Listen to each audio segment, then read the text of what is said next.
Okay, so I see that the stream has started. I know you guys can't see me, and it's because I'm working on the iPad today, and I have not yet found a good way to stream directly from the iPad, so this is kind of my janky setup. Is that Markiplier? That is Markiplier. I'm just finding music. It's been a super duper long week for me, and so today is just a nice relaxing... I don't know what you want to call it. Today's a relaxing day.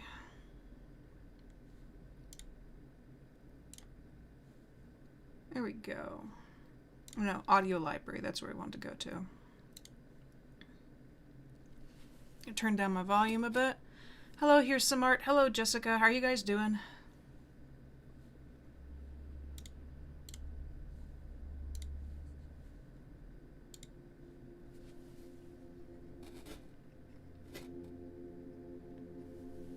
I need to see which one of these panels I've finished and which ones I haven't. That one's finished. That one's finished. That's finished.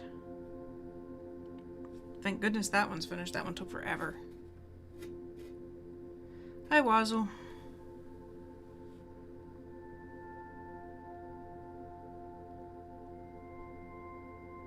Okay, so it is this one over here I have to finish. What color is the tree? And also, what charge is on my Apple Pencil? I don't think it's very high charge right now. 39, that's not bad.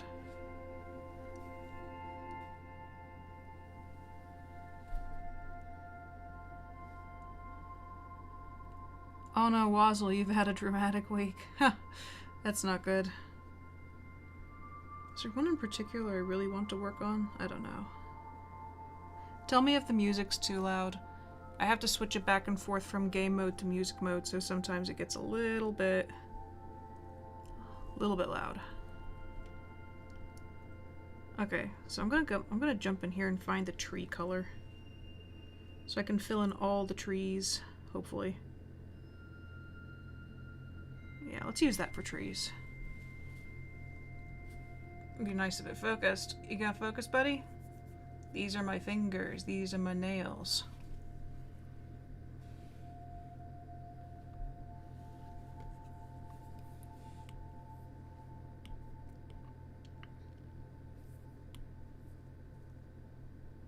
Also, is my brightness all the way up? There we go. That could probably help things.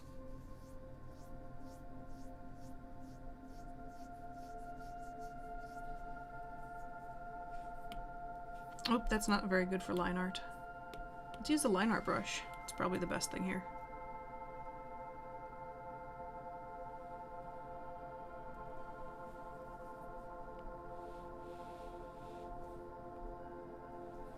It seems to be seeing my hand and thinking that it has to be very bright. I hope this doesn't ruin the stream.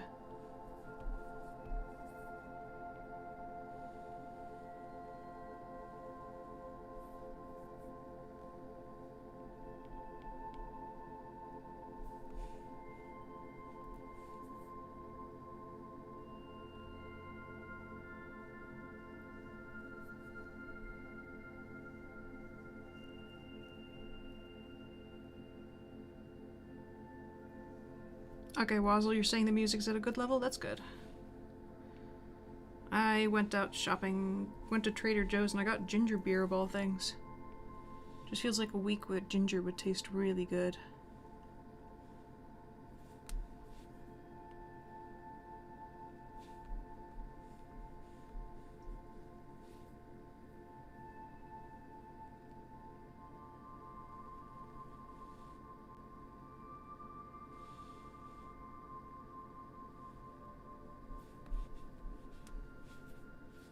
Oh, looks like this is all trees, so we can put a cutoff point right over here. And then pull it down. There we go.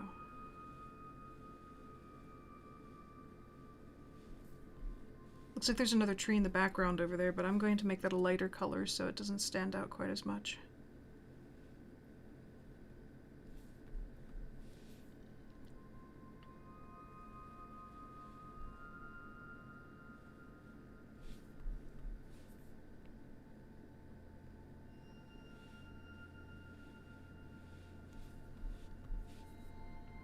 I've actually been thinking about restructuring the channel. I know I keep doing that over and over again, but I realized the amount of videos I was trying to put out before, especially as a one-person team, really exhausted me, especially considering I have a normal job on top of that.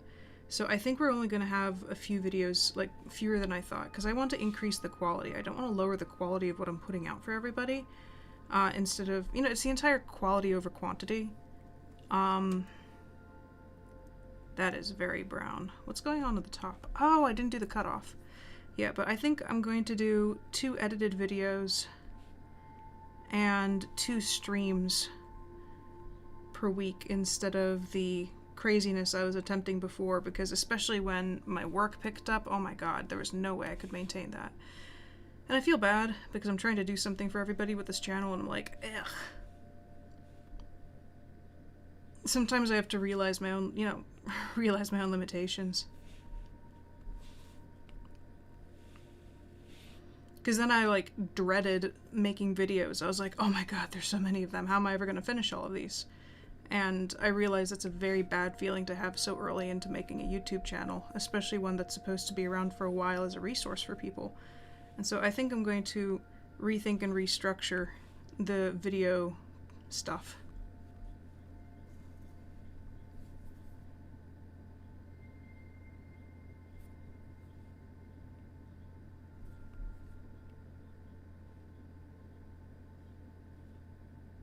Actually, all of that can be brown down there.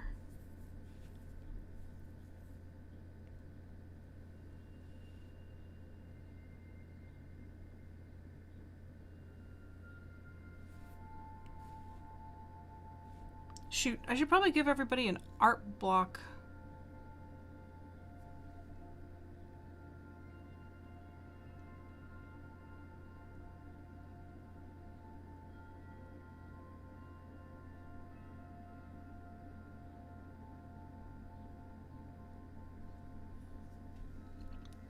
I don't know, actually, I don't know what the theme for today's art block is since it's just a hangout day. Darn. Maybe it should be woods. I need to go back and find the color of the chest. Okay, so it is a nice dark red-brown.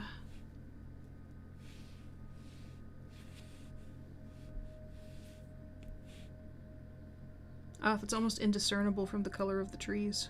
Uh-oh. I might have to do something about that.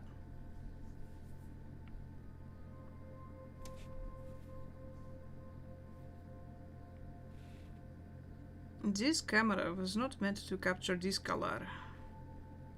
Where does this go? This goes all the way down here. Okay. I don't think anybody did anything on Discord. Like, nobody submitted anything for last week's prompt anyhow. Everybody got busy and a little bit burned out.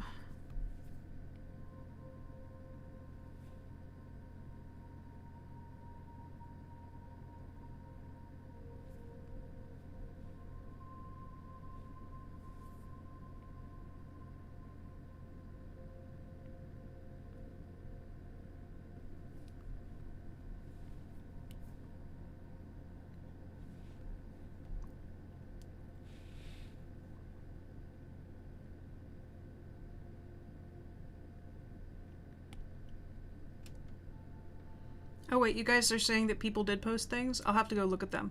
I can't put them on the, the black background is my desktop. I can't put it on the desktop because my Discord has broken ever since the latest Windows 10 update, which is really irritating. Like, it won't do anything at all. So yeah, that's why I haven't been on Discord actually. It's because, I can't use it.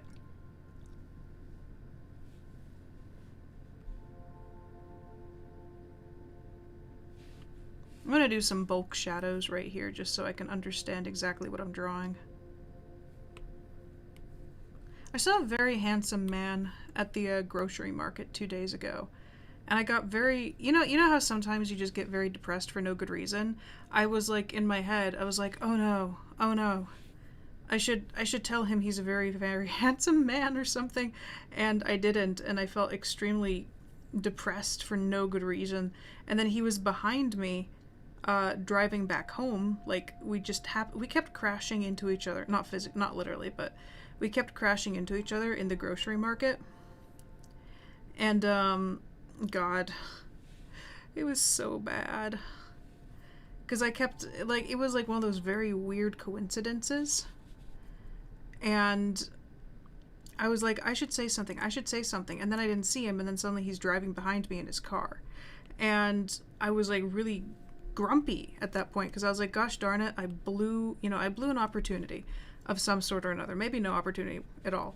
But then another person in a Miata came up behind me and started, kind of like behind next to me. It was a three lane road. And started revving at me, and I was like, what is going on? And then I saw them, and it just made me so happy. Like, having another Miata person just coming around and goofing off and saying, hey, Miata person. And so I revved at them too, and then the guy behind us was looking back at us like, what the frick are you guys doing? And honestly, the other Miata guy just made my day. Like, I don't know. If you drive a Miata, you don't take yourself seriously, and that's the most beautiful things about having one of those cars. It's not some big dick sports car. It's just a goofy little roadster that's meant for, playing around and heel towing and having a good time. And so I don't think I've met a Miata owner yet that I don't like. We all seem to like just understand why we have those cars, and it's fun. But yeah, totally put a smile on my face. And if the cute guy from the market couldn't take a joke or wasn't in on the entire Rev gang, then he wasn't worth it. You must live and breathe the Miata to know the Miata. He was driving a Jeep. Not like was it? Like one of the more SUV-like Jeeps, like not a good Jeep. So I guess he wasn't a car guy. He wasn't for me. But man, quarantine has just like killed my social life. I'm looking forward to just going to the gym again and relaxing and going for walks on a regular basis. God, I miss the gym so much. The gym was a good time.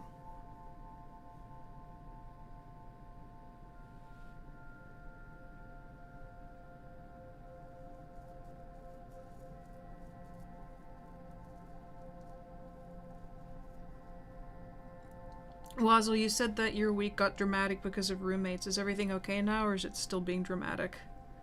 I know about dramatic roommates. I had quite a few of them back in college.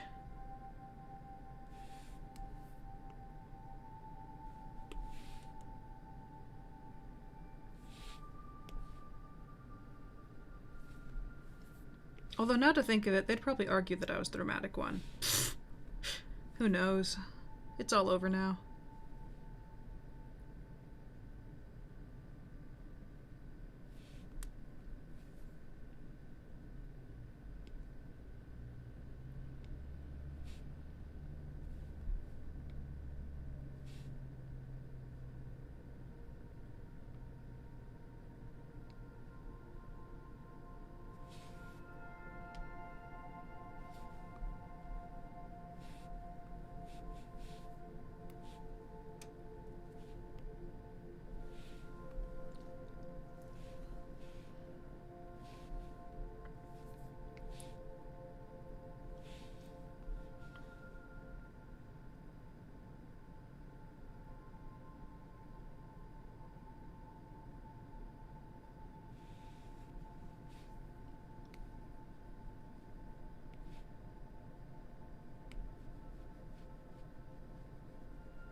Wait, so you're saying basically my now not so best friend who now can't stand my guts is my partner's roommate? Oh, jeez.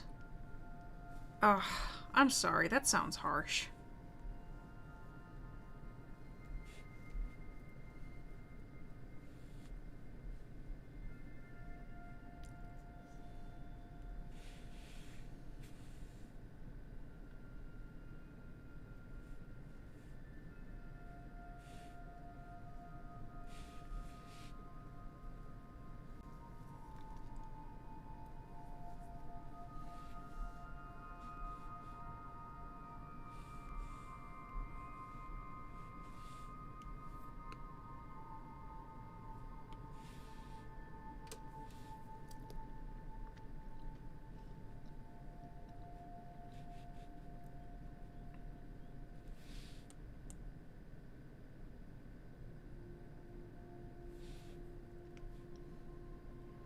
Was it just one of those situations where the friendship didn't work out, or was it like fireworks and drama kind of friendship breaking up for random stupid reasons kind of thing?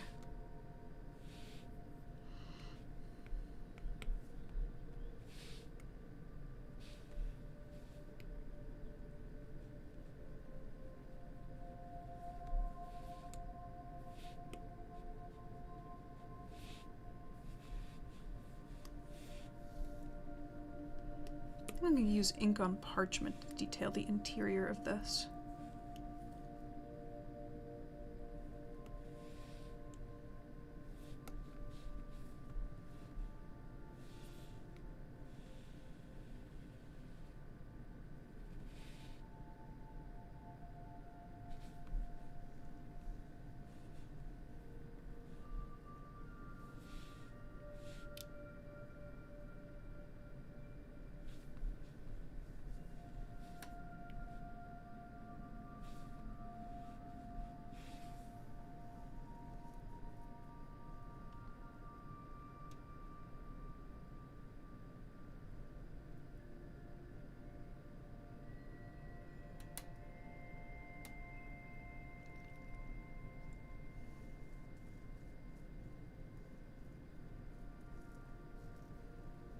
I'm sorry, Wazzle, that sounds rough.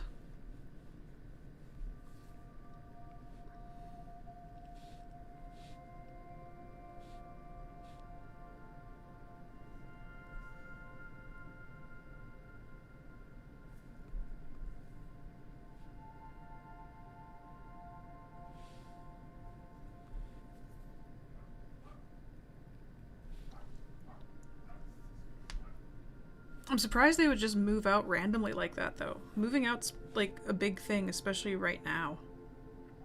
That does sound like a lot of drama. I hope your partner didn't like blame you for anything, did they?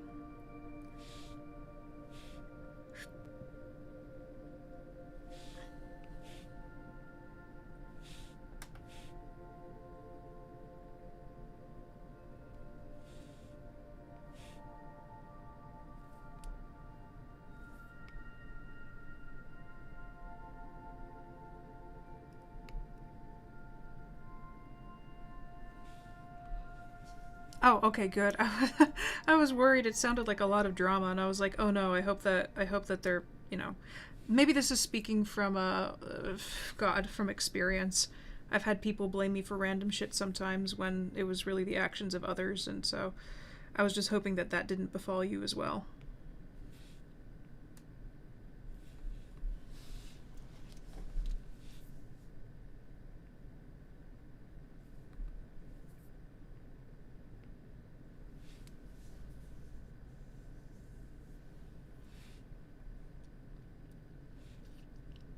What way did I put these in the other one? So that goes sideways. Okay, gotcha.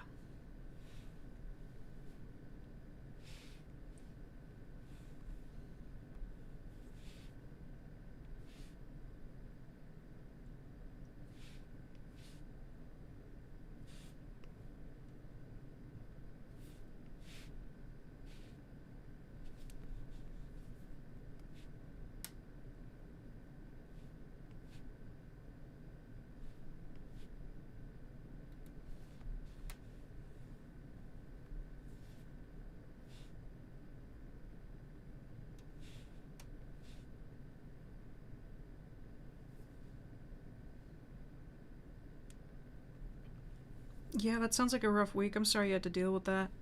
The worst that happened to me is my mom accidentally dropped a couch on my car.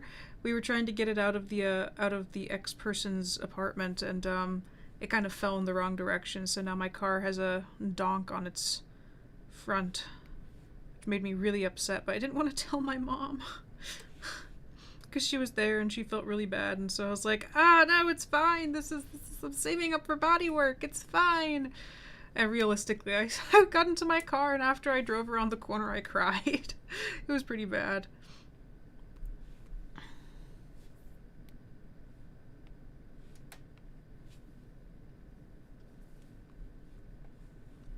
Hello, Ink! Or, as other people in chat might see here, Diva! Sorry I haven't been on Discord at all. My Discord on Windows no longer works. And I am too lazy to figure out why it's broken at the moment. Also, I was working on that stupid lizard for the longest time.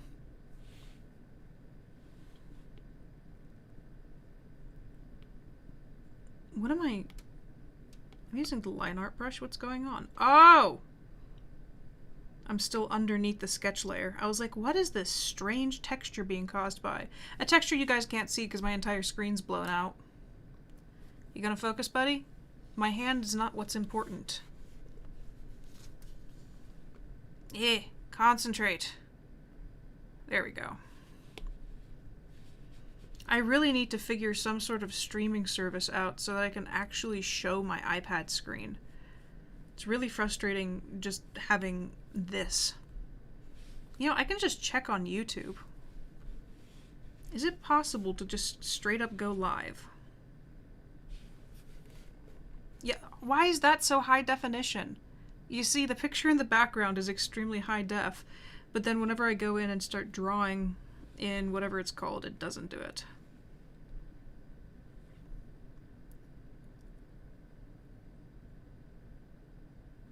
I guess allow access? Allow while using app? Allow access? Okay. Whoa, why is it my face? No. It shouldn't be my face! What's going on? Ah! Okay, let me see if I can figure this out.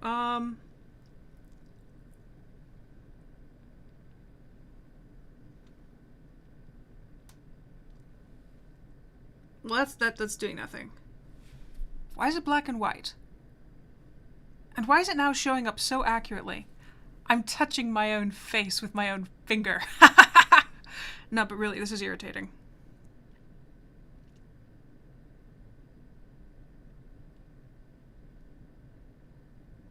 I think it's time for an internet search. Can you live stream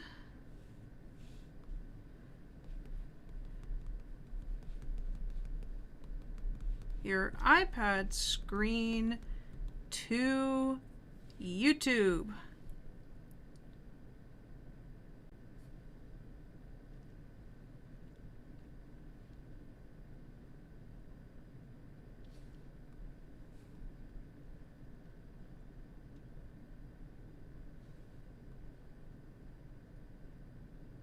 That's not what I want.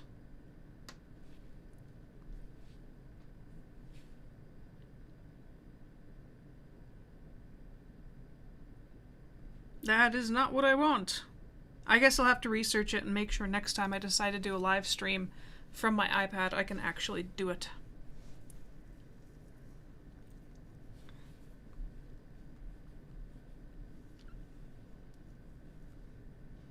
I want to work on the background.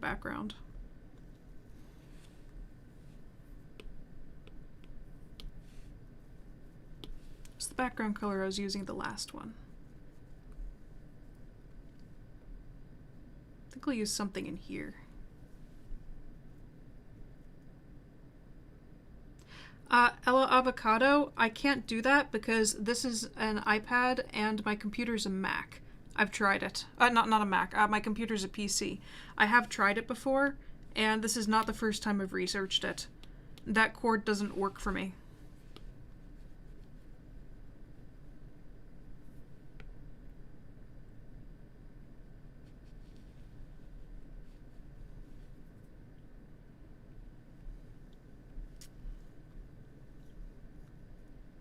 What color would the sky be in this situation?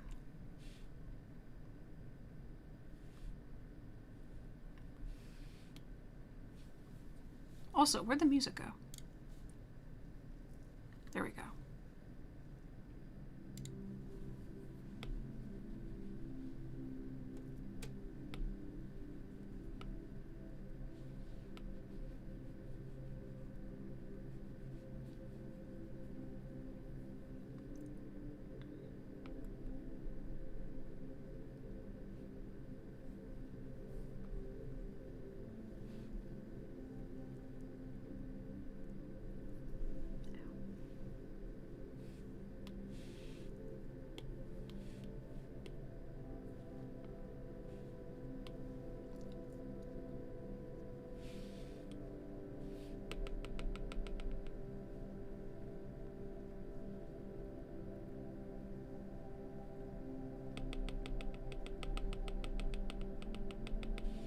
If you didn't realize, I'm drawing with the blue and it's not showing up at all.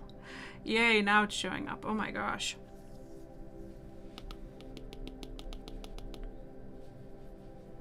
There is actually a way I might be able to fix this. Hold on a moment. I need to go into my camera settings.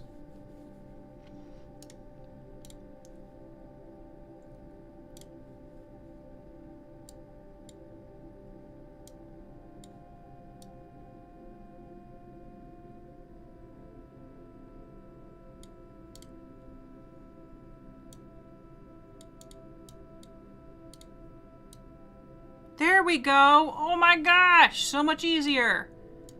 Okay, I think I can make this work now. Because that there is about how... Okay, apply. Yay, we fixed it. Amazing. We can actually see things now. Haha.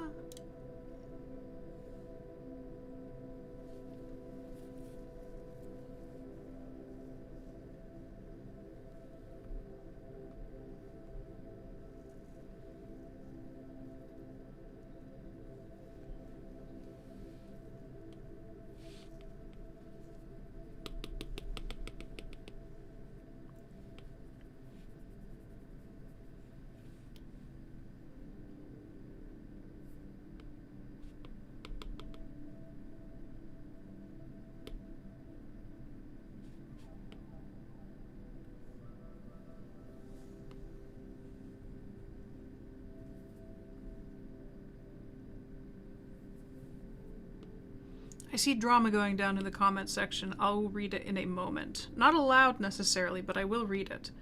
Because drama from friends is always necessary to look at.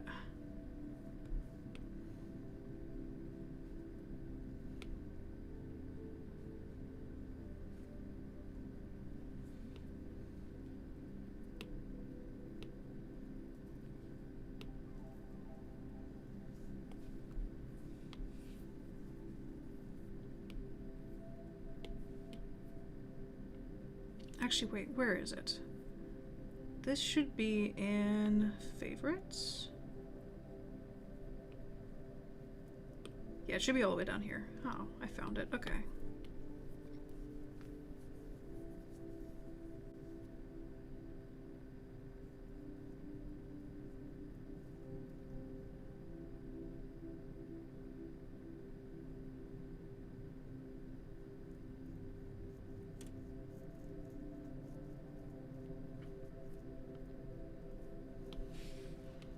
Oh, Pastel, don't worry. The streams get recorded, and they get uploaded to YouTube. So if you ever want to be able to see them, you can, you know, you can jump on and see them after the fact. I know it's not quite the same, but at least it's somewhere if you ever wanted to find it. Maybe someday, maybe some of the days I'll do ArtBlock Friday a lot earlier so you can actually see it. I know I have people in so many different time zones and it gets a little bit tricky. But if it's 1 AM, you should definitely go to sleep.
should probably use a Nico roll for this one, just so I have higher saturation. Nope, that is not Nico roll. Where did I get that brush?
I'm gonna handle this. Actually no, I will take this tone, I will lighten it significantly. I'm going to drop it into the background.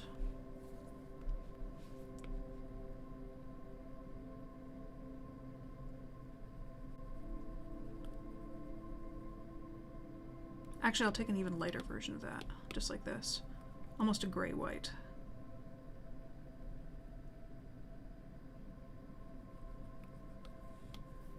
Where is my tool?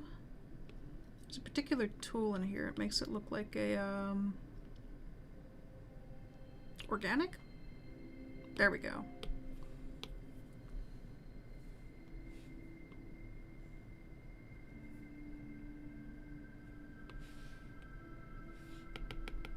There. Just want to make it look like there's bushes or something over here, so it doesn't feel completely empty.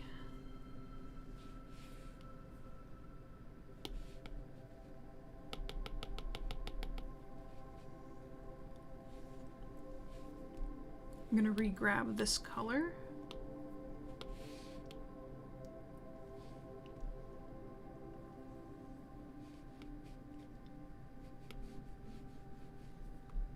Now I'm gonna grab the tree color. I'm going to make a more pale version of it. Can pop that in over here.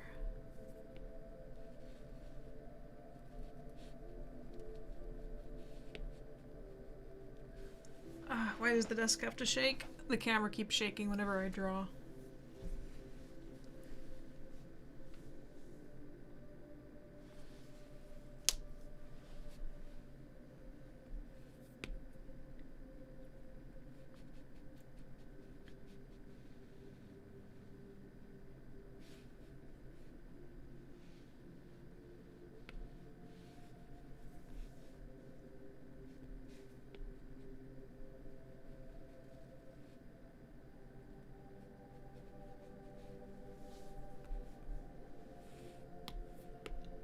And where's my grass brush? There's the grass brush. I don't want to go too detailed on the background because oh, I'm being perfectionistic. I'm like, I have to shade. I have to shade. Water rippling, where'd it go?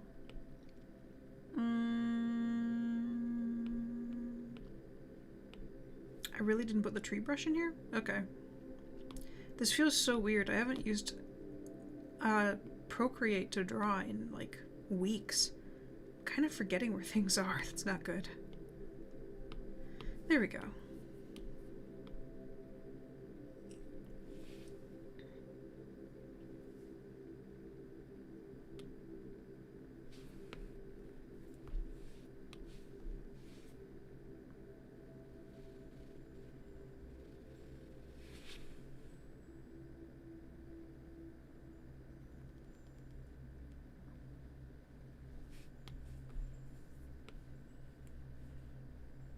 420, you don't have to apologize for missing my streams. It's fine. People have lives. And people need to sleep. The great thing about the live streams is that they save, and you can always find them later after they've been, you know, after they've actually streamed.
Wait, you guys are talking about opossums, and I am genuinely curious now.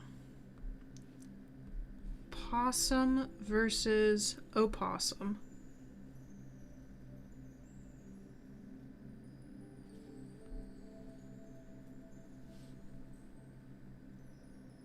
Yeah, this is the one we have in America. Is a possum just a cute little creature? Yeah, that's an American opossum. So that's what it looks like in Australia? That's really cute.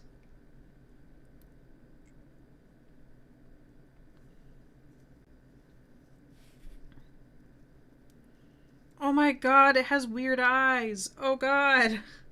Ah!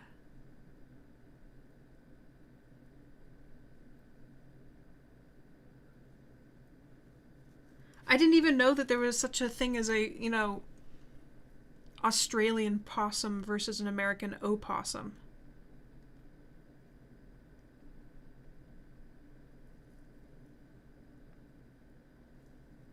Oh, Forgettable is saying, Miranda, that's a very nice foot. Thank you. Ella's asking, what brush do you use for line art? I use the Technical pen. That's basically what I like using. Technical pen is a good pen for line art.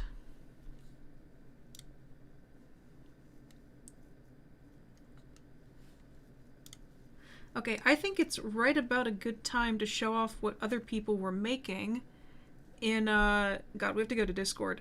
Because I didn't get a chance to see what other people had for last week. So I want to see... Because last week we did Cyborg. Is that a little penis person? That looks like a little penis person. Oh, this is NSFW. Oh, crap. I opened straight up into NSFW art. That's why there's a penis person down there. Okay. ArtBlock Friday. So last week we were... This isn't it. Last week's ArtBlock Friday was called... the subject was Cyborg. And so I want to see what people came up with, because there's a lot. Essie came up with this really cool picture. It reminds me, it's really clean. And I like the tones. I like the purple and gray. That works really well. This is a nice picture.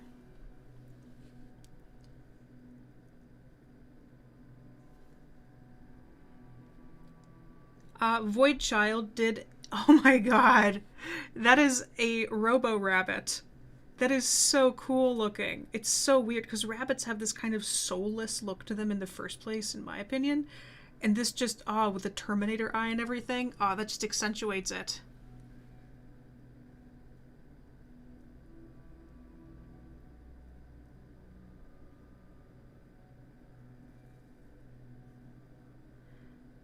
Donkey Mitten, I've never seen them post in here before, so if they're watching, hello Donkey.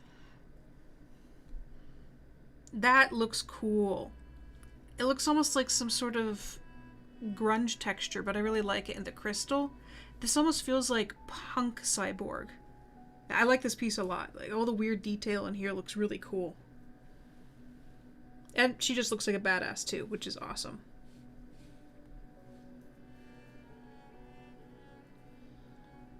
Here's some art finished with this. Is that... I thought that was a dynamite at first. I really like the depth you added to the cave here. That works really well. But all the detail you put into this metal, it looks really smooth. This is a big improvement.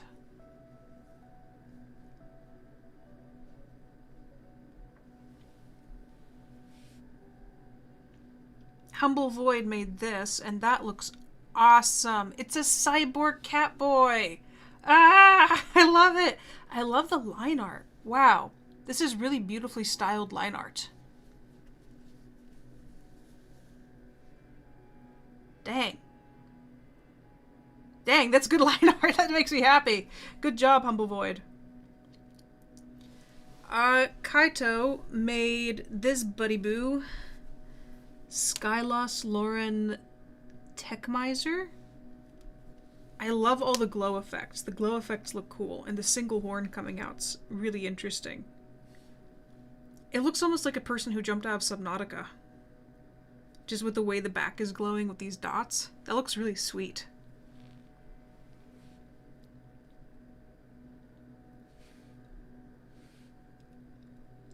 Sky High made... Aww!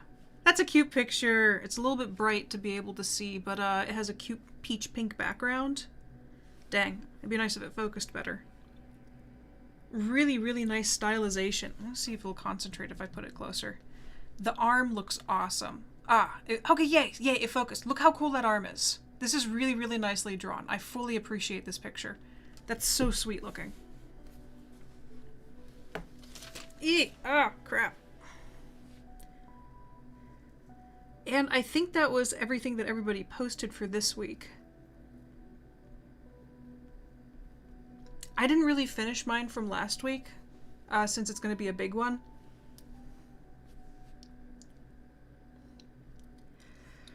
I did finish the one for scales, though. That's finally done. That took forever, though.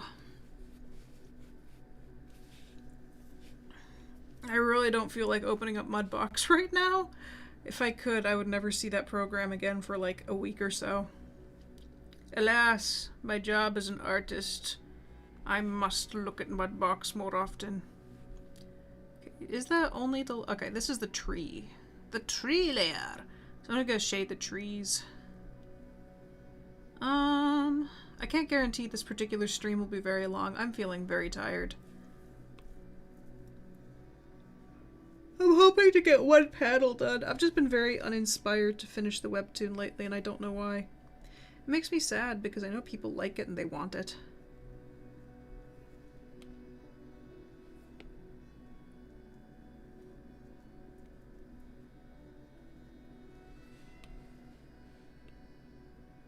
Come on, you. Oh. Hate it when it goes to the... come on, you can do it. Just need to hold down, and there we go. I'm cheating to make texture. I love cheating. Digitally, anyhow. Not on tests, not on the taxes, not anything like that. But, like... if I can find an excuse to make something look cool, I will take that excuse. Merge down... Ah, no, I didn't mean to merge it down. Stop it, stop it, stop it. Okay, clipping mask. There, that looks cool. Okay.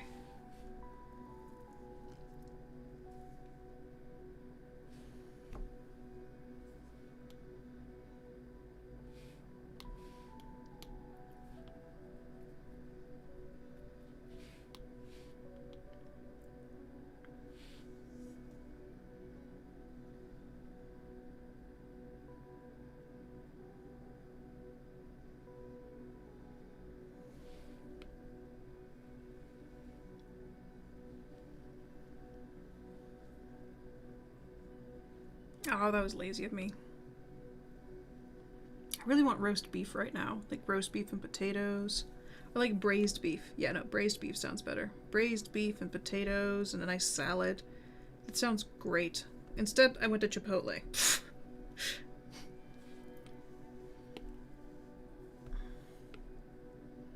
Somebody needs to take my adulting keys away. I've been spending too much money on food that I don't need to spend money on.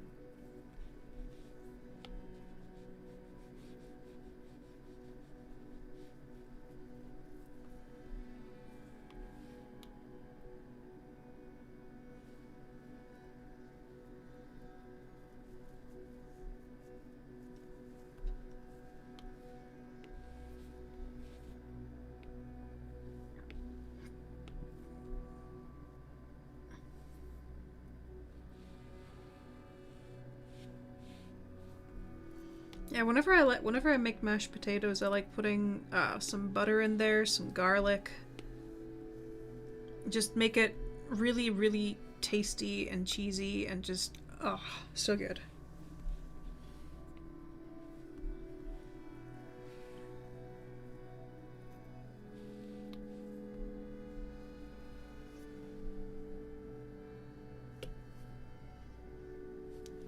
Diva, I've tried the cilantro lime. Oh, I thought you were talking about the new cauliflower cilantro lime rice. I've tried it because I was, you know, it's so many fewer carbs, but it's like it's really sour.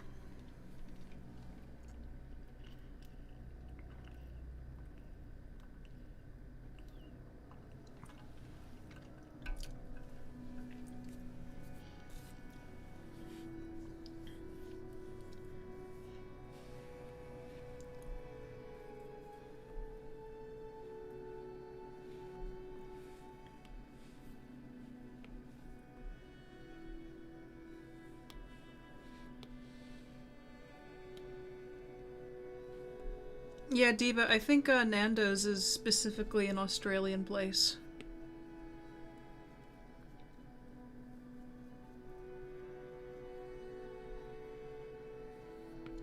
Yeah, I usually get the brown rice.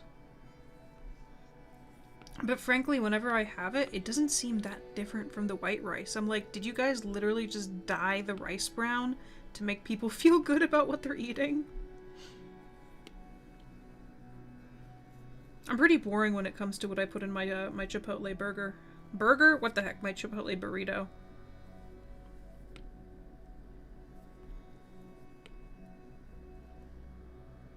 almost every single time I just get chicken. I get, God, what is my typical Chipotle order? Chicken, brown rice, black beans, no burrito, the vegetables, the fajita vegetables, lettuce, cheese, sometimes sour cream, depending on how I'm feeling, and queso sauce. That is basically what I get every time. I'm so white when I order.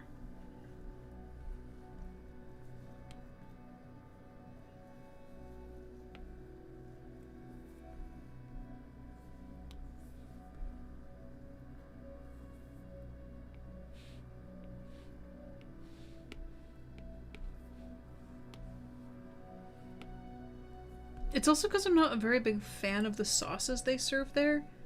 Like, I like that they have, God, whatever spicy sauce that is. I keep forgetting what it's called.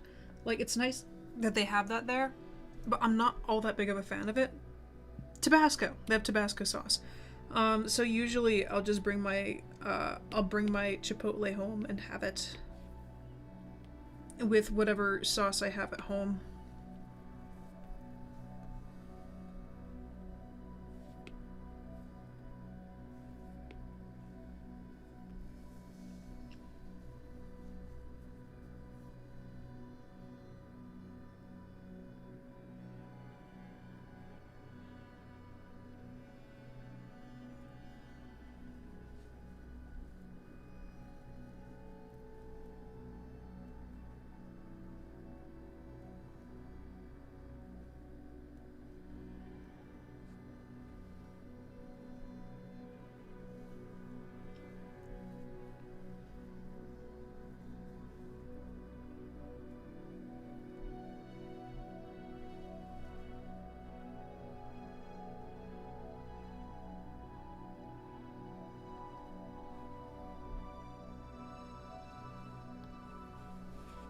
I'm trying to find a lazy way to put in the,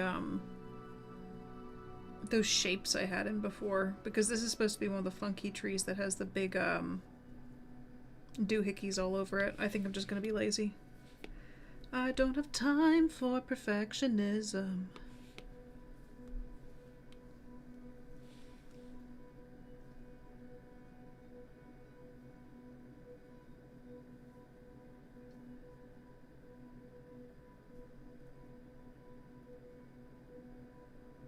Forgettable! Use turquoise! Do turquoise eyeshadow!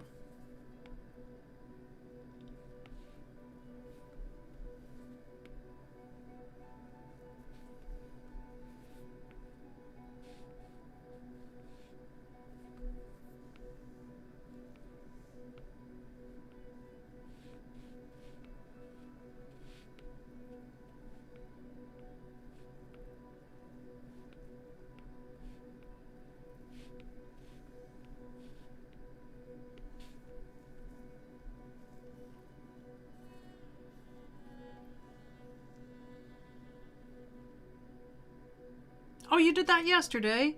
Do gold then.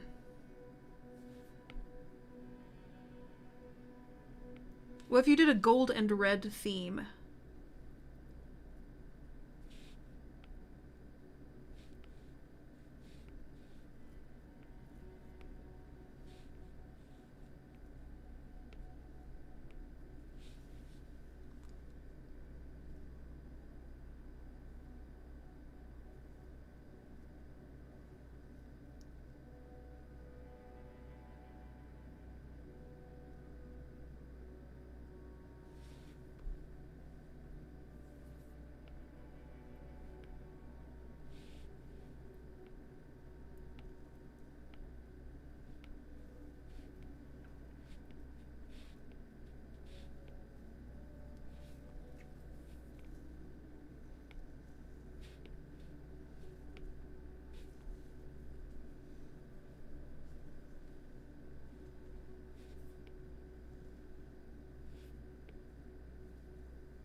Wazo, I like how the first thing you did when you learned that one of the people in chat was Canadian is ask them about bagged milk.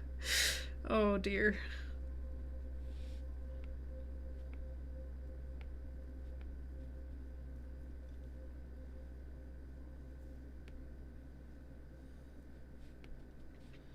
Bagged milk is actually pretty common in other countries. I remember in the Czech Republic, you could get the milk in the bag.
Oh, Whitney's. I just saw your comment, Whitney.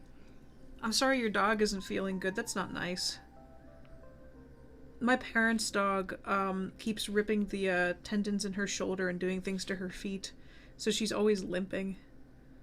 I hope she heals. I hope your dog heals up nice and quick.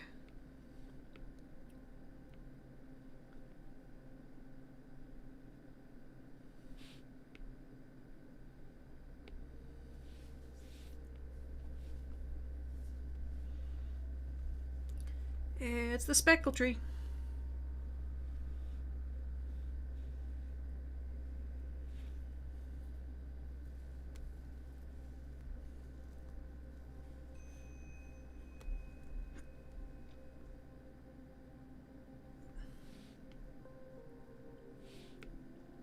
Oh, geez, that's so dark.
iPad screen? Why'd you go darker?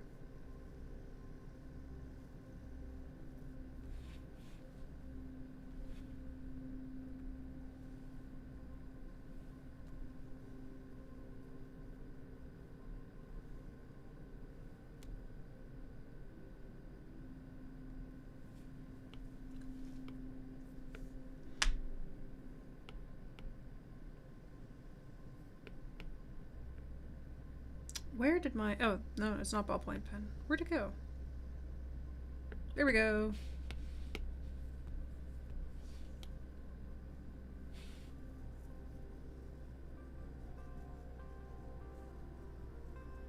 Forgettable 420 is asking what is year 10 in the American high school system? I think that's just 10th grade. Hi, Lofa.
Wait, Ink, you said you've seen a trend of people from other countries being baffled by the word sophomore? I mean, it kind of makes sense because being called sophomoric in the English language means you're being called very stupid. So, calling somebody a sophomore in a way, or if you say, wow, that's so sophomoric, means you're saying, wow, that's so stupid. So having an entire grade named after stupidity really isn't the best thing. Which is probably why I'm guessing a lot of people from other countries are a bit baffled by it.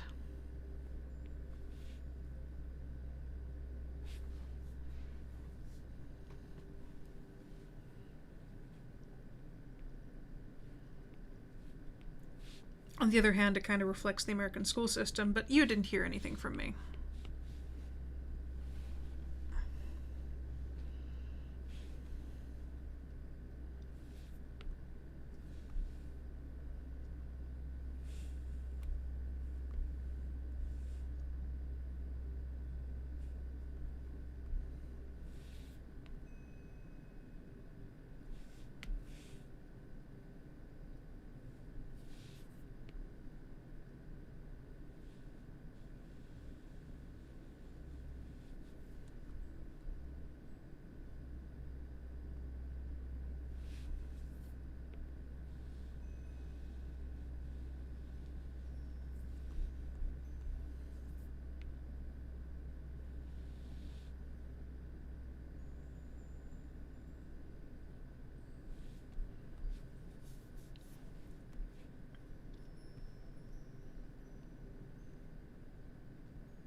I want to add a cool texture onto the ground over here.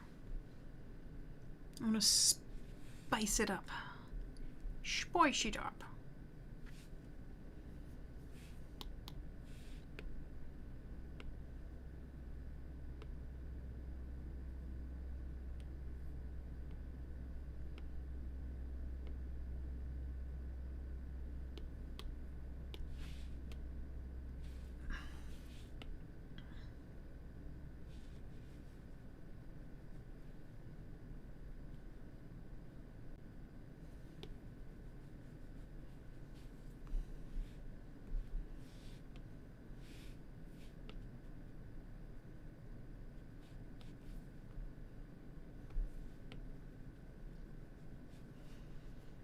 I mean, Diva, I see your point. You're saying since 10th graders are still pretty young in terms of high school.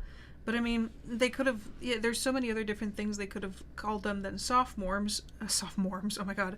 Sophomores. Like, okay, these kids are, these kids are young. What should we call them? How about just, like freshmen makes sense. They're fresh into school, right? But then calling an entire, like, nicknaming an entire grade after being dumb, I think that's a little bit far.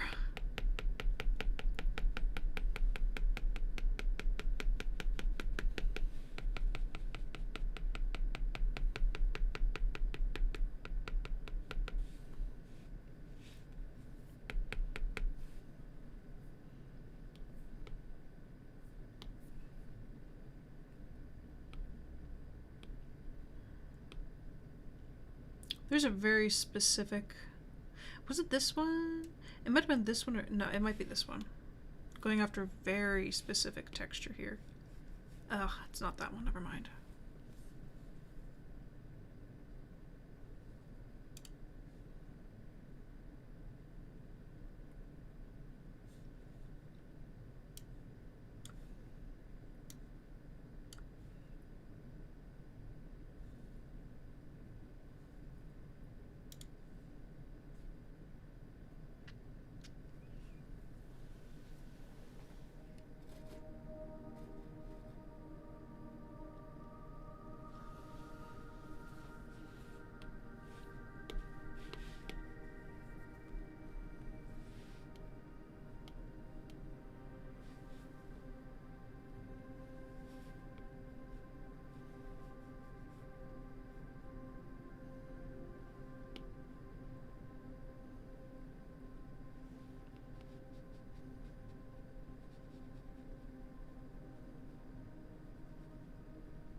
Oh, that's not the texture I want. That looks ridiculous.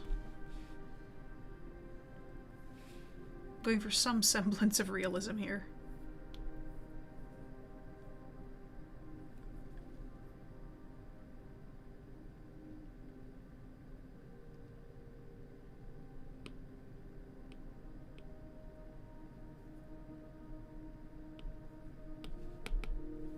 Oh, that's so green. Okay, we need less green.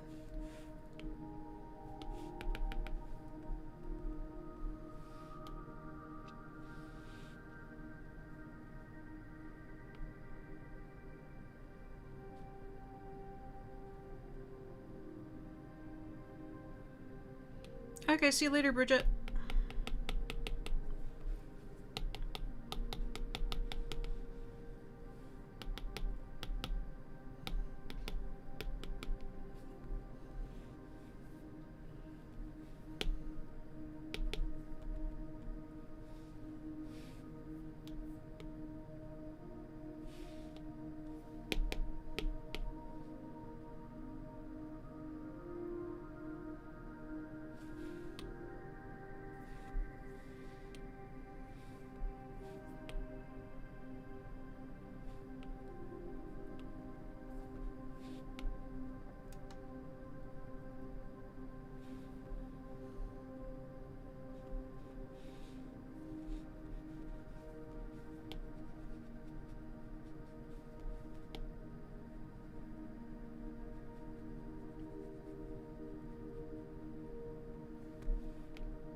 Forgettable420 saying, I feel really young.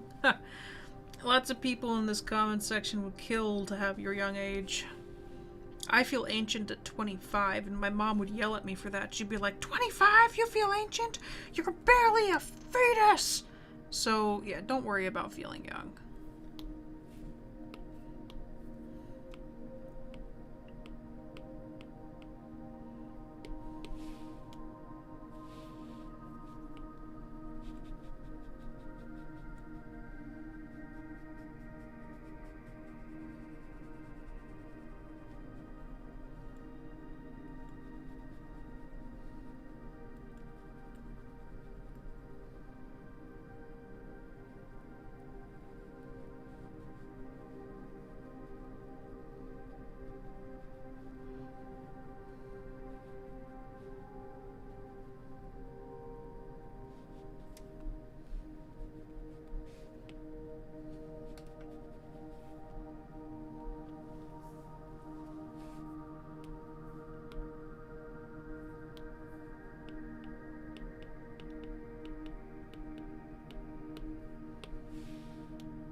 Ow, my back. Okay. My neck, my back, my anxiety attack. Why am I so sleepy? I had so much sleep, and yet I am still sleepy.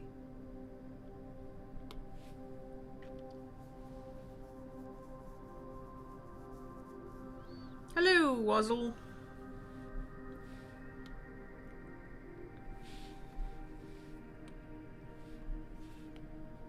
Oh my god, that's dark.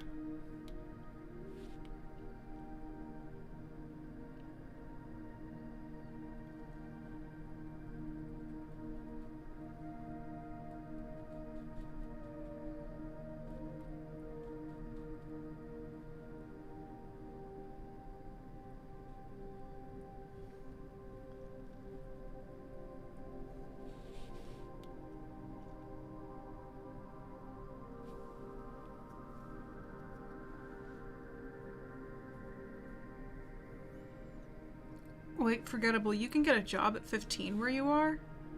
Lucky. I remember I had to wait until I was basically 16 or 17 or even older to get a job in America. There's so many like things that they consider dangerous, like coffee machines, for instance, are apparently too dangerous for somebody under the age of 18 to handle.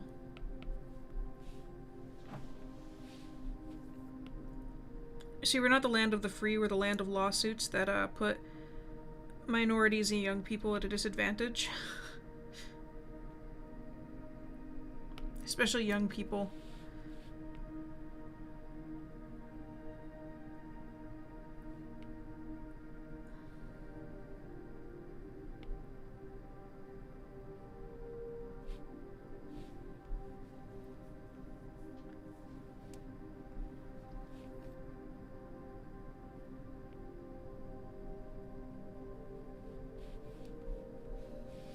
I forget exactly what age it was. I think I was around 16. And I was starting to look for jobs because, you know, that's what you do at that age. And, I mean, honestly, I'd been kind of entrepreneurial my entire life and just kind of started my own little businesses here and there. Mostly because I couldn't actually get a proper job.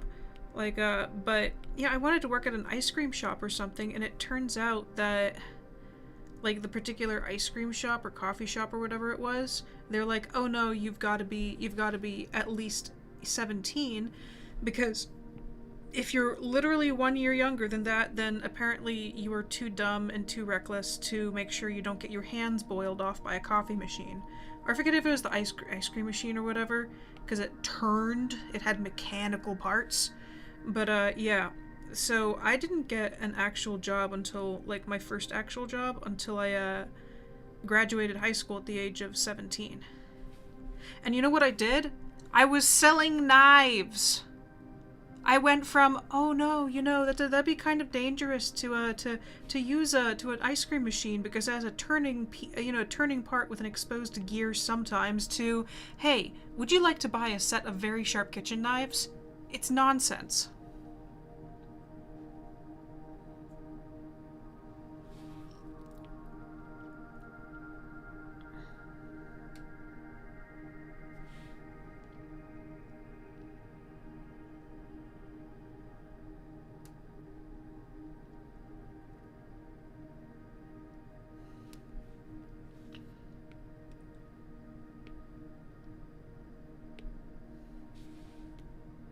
Wait, Wazzle, what does an MLM stand for?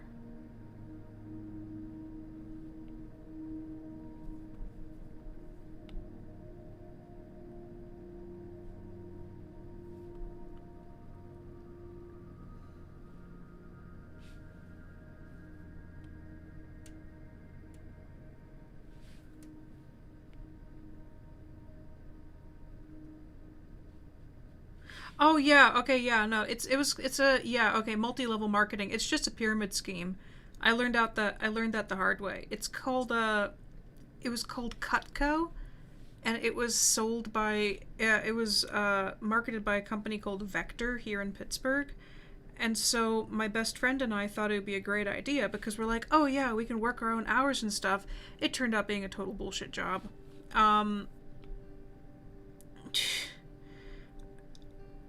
Yeah, it wasn't a good job, and it was so awkward. You would go to people's houses and lay out your knives and be like, "Here, let me show you how these scissors can cut through a penny," and yeah, here and then it was almost like a cultish, in a way, work relationship with the other people.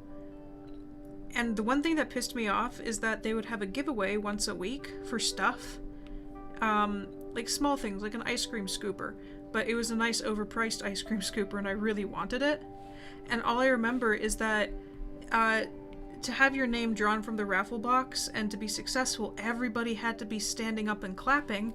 And it was like, I don't know, 10 of us in this weird, sweaty, dirty room in a weird office building in the middle of nowhere. I'm not kidding. I can't make this up. And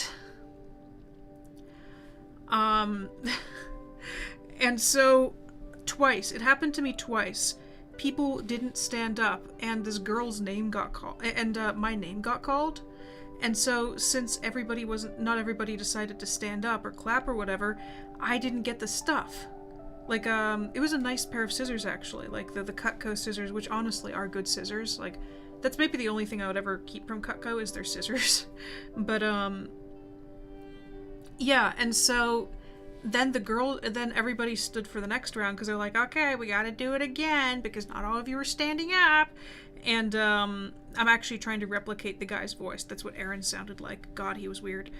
And, so everybody stood up the second time because the bosses required it, and the girl's name got called. And I'm talking about, pretty, airheaded brunette who always wore lots of makeup and overexcited about everything. I mean, good on her. If she's enjoying her life, great. But she took so much pleasure in winning, and she giggled and said, "Oh my god, I won!" And she ran up, like, twittering, like the sound, not the app. And I was sitting there grumbling at the back, like, I could have had that frickin' pair of scissors. And then at a giant convention we went to, it happened again, except for like a $400 set of knives. And so, yet again, not everybody was standing up, and they called my frickin' name. I won that raffle.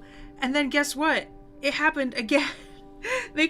Everybody was asked to actually stand up and participate, our little pawns of Cutco, and her name was called, and again, she freaked out, got really happy, went around shaking people's hands and bullshit like that. And that's one of the reasons I ended up leaving, because I was so pissed off that I kept losing the raffles because not everybody would stand up.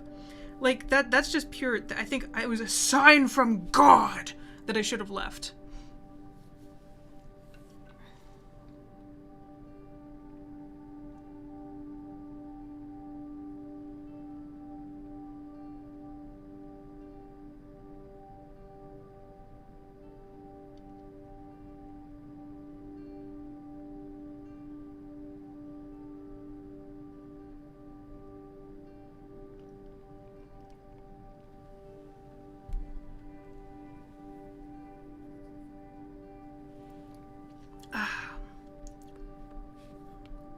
Yeah, no, that job it made me like $400 net, I think, and it lasted me one summer. My best friend was a lot better at it because she had more connections, and my best friend is just like, she's really convincing. That's one of her things, is that she's actually a really good salesperson. Like, I would be scared if she was a lawyer. Although, if she was a lawyer on my side, I'd be happy. If she were a lawyer on the opposite side, I'd be concerned. That's my best friend. But, she ended up selling like several $1,000s worth of stuff. And then, they give us these test kits that we can do, that we use to take around from house to house. And, she, the genius that she is, when we decided to just not show up, just decided to not show up anymore and essentially quit, she kept her test kit. And me, being the little goody two-shoes that I am, returned mine. She ended up, quote-unquote, forgetting to return $800 worth of nice knives. And, so I'm jealous about that. Like, openly, I'm like, darn it. My morals prevented me from accidentally forgetting to return a bunch of good knives that would have lasted me years and years and years. Made me sad.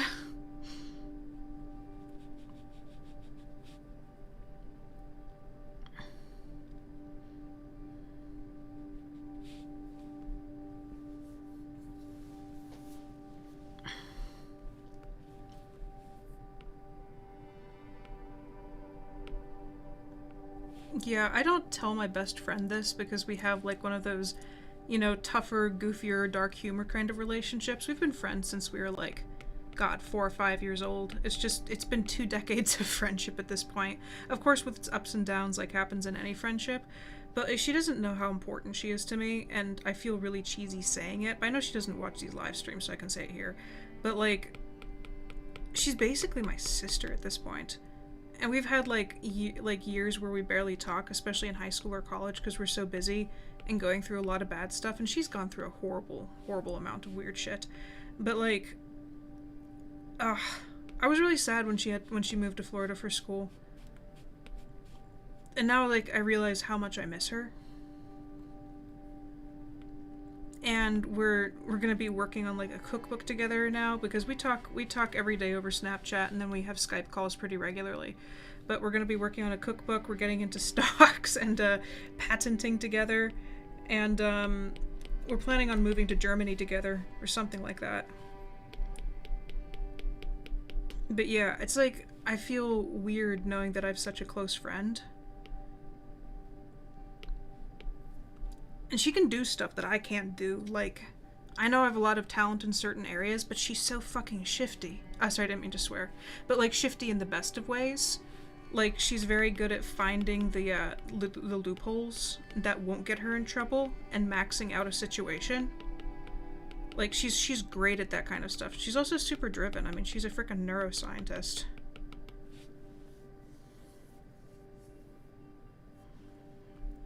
But yeah, at least since I know she doesn't watch my live streams, I can kind of talk about her here.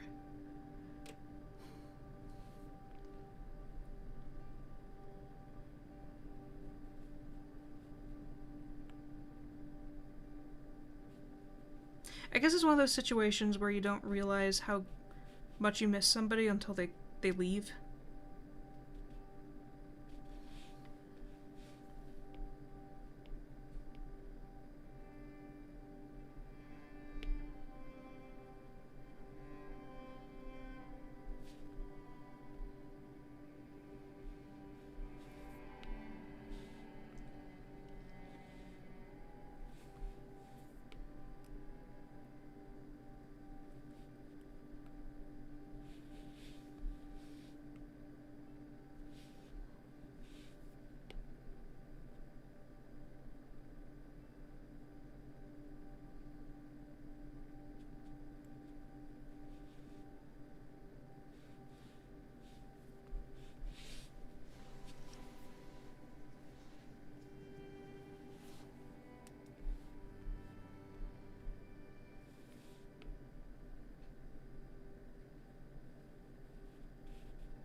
Oh, hello, Luha.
You see, I would miss my college friends, but aside from a very few of them, like Kunai girl, for instance, Kunai and I went to college together. Outside of like her, almost none of them actually make an effort to reach out to me.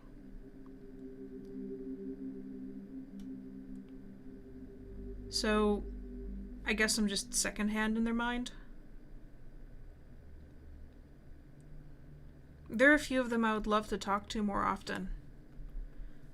But, you know when you're the person who's always reaching out to other people to say hello? And then you'll wait a few weeks or maybe even a few months and you realize they never give you the same attention? I'm that person. So, yeah. To be honest, the friends I've made over Discord have been my closest friends now. Or at least the people I find I can talk to. Like you guys, Wazzle, Ibis, Lofa. Like, I find that you guys have become some of my closer friends at the moment. You probably don't even realize it. Like, you'd think, wow, she has such a big online following. Realistically, it doesn't translate to friendships. It just translates to attention in a full inbox.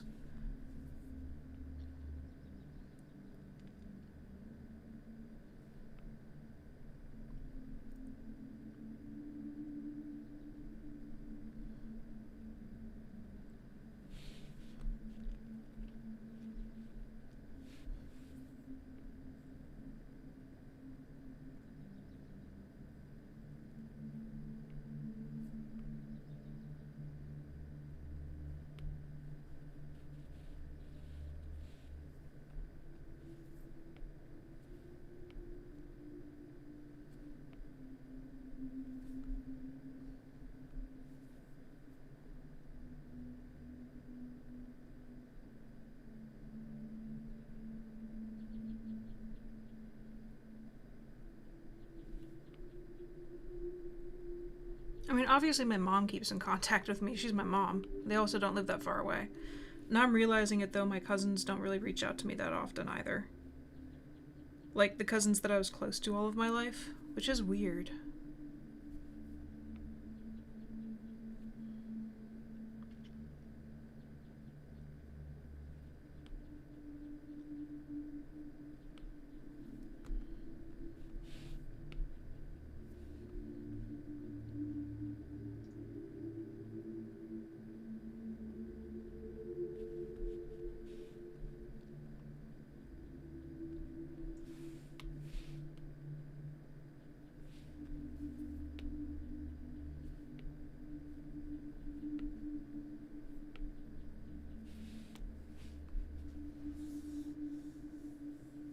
Yeah, Wazzle.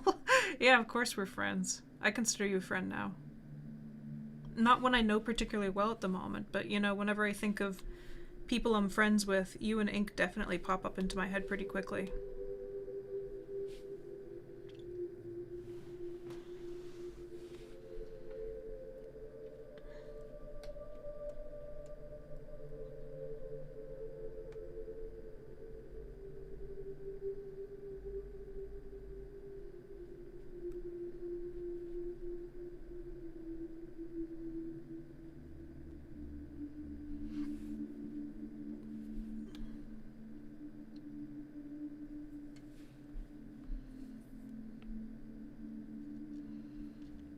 Yeah, Diva, on my end, the cousins I'm talking about, I've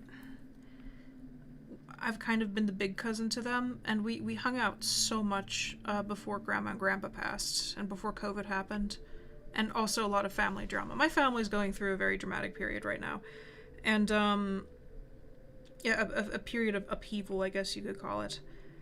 And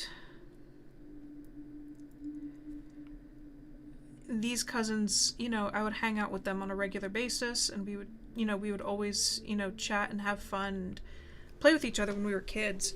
And one of them does keep in decent contact, and she's come over twice now to hang out in Pittsburgh with my sister and I.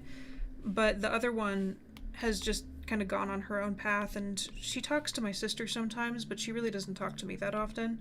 And if I send her a Snapchat, she'll send one back.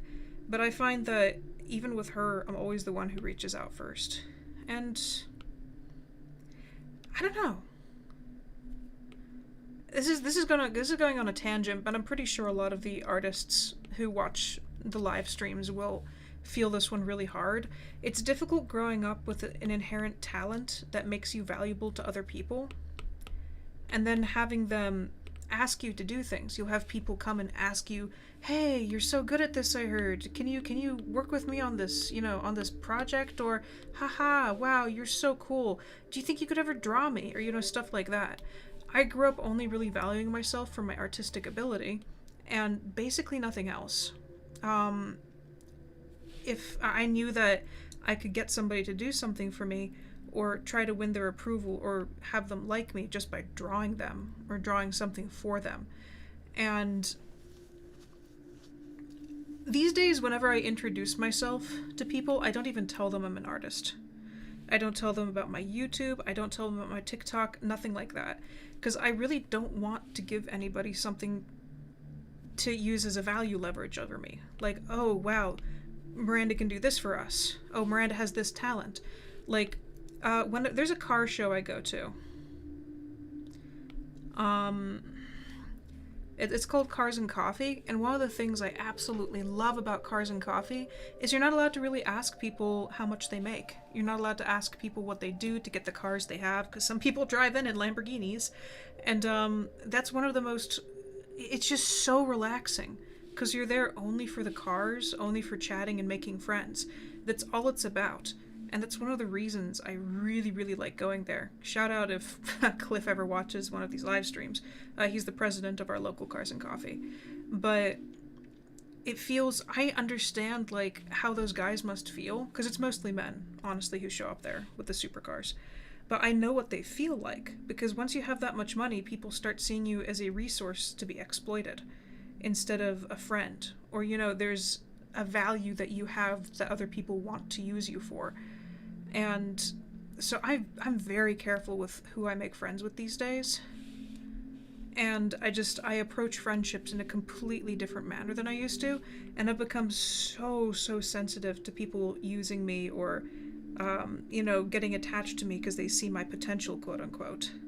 Like, it drives me crazy when people treat me like that. Yeah, it's made me a bit of a grumpy bitch.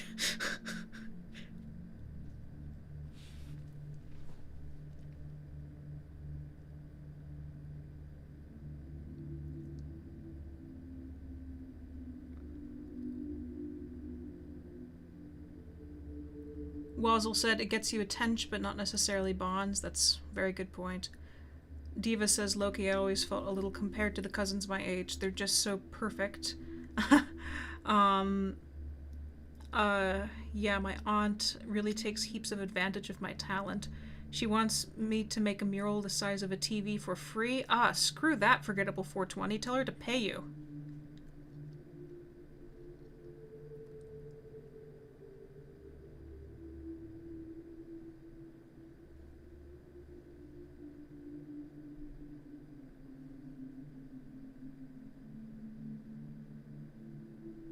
Yeah, forgettable. If that, God, that cut. No offense, your aunt reminds me of Cruella de Vil. I could just imagine her waltzing in with her black and white hair and saying, "Ah, yes, my little cousin or no, my little niece. Will you please make this mural for me? Yes, I would like this mural and blah blah blah." And just walking in with the long cigarette kind of thing in one hand and ordering her servants around. I hate to say, but that's totally the vibe she's giving me. I don't mean that to be hurtful. I'm sorry. But whenever I hear family members trying to ask artists or anybody with a skill for free anything, it absolutely ticks me the wrong way.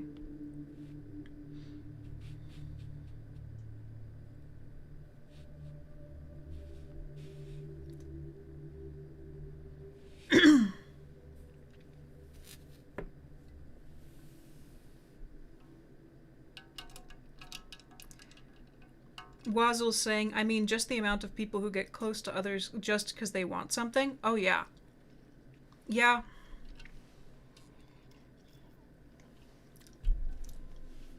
Actually, one of the people I recently broke my friendship up with, I think they were only being friends with me because they knew I could help their brand. If any of you saw God, I posted this video about some t-shirt design I did, and it had like a lipstick crayon thing on it. Like, it looked like Crayola, except it was lipsticks and it was all sparkly. I'm pretty sure that guy who commissioned, because the guy commissioned me to do that, and then he was really adamant that we become friends. And he was always like, "Oh, we're so similar. Oh my god, we're like the same person." And I realized he was an extreme narcissist, and it really drove me crazy.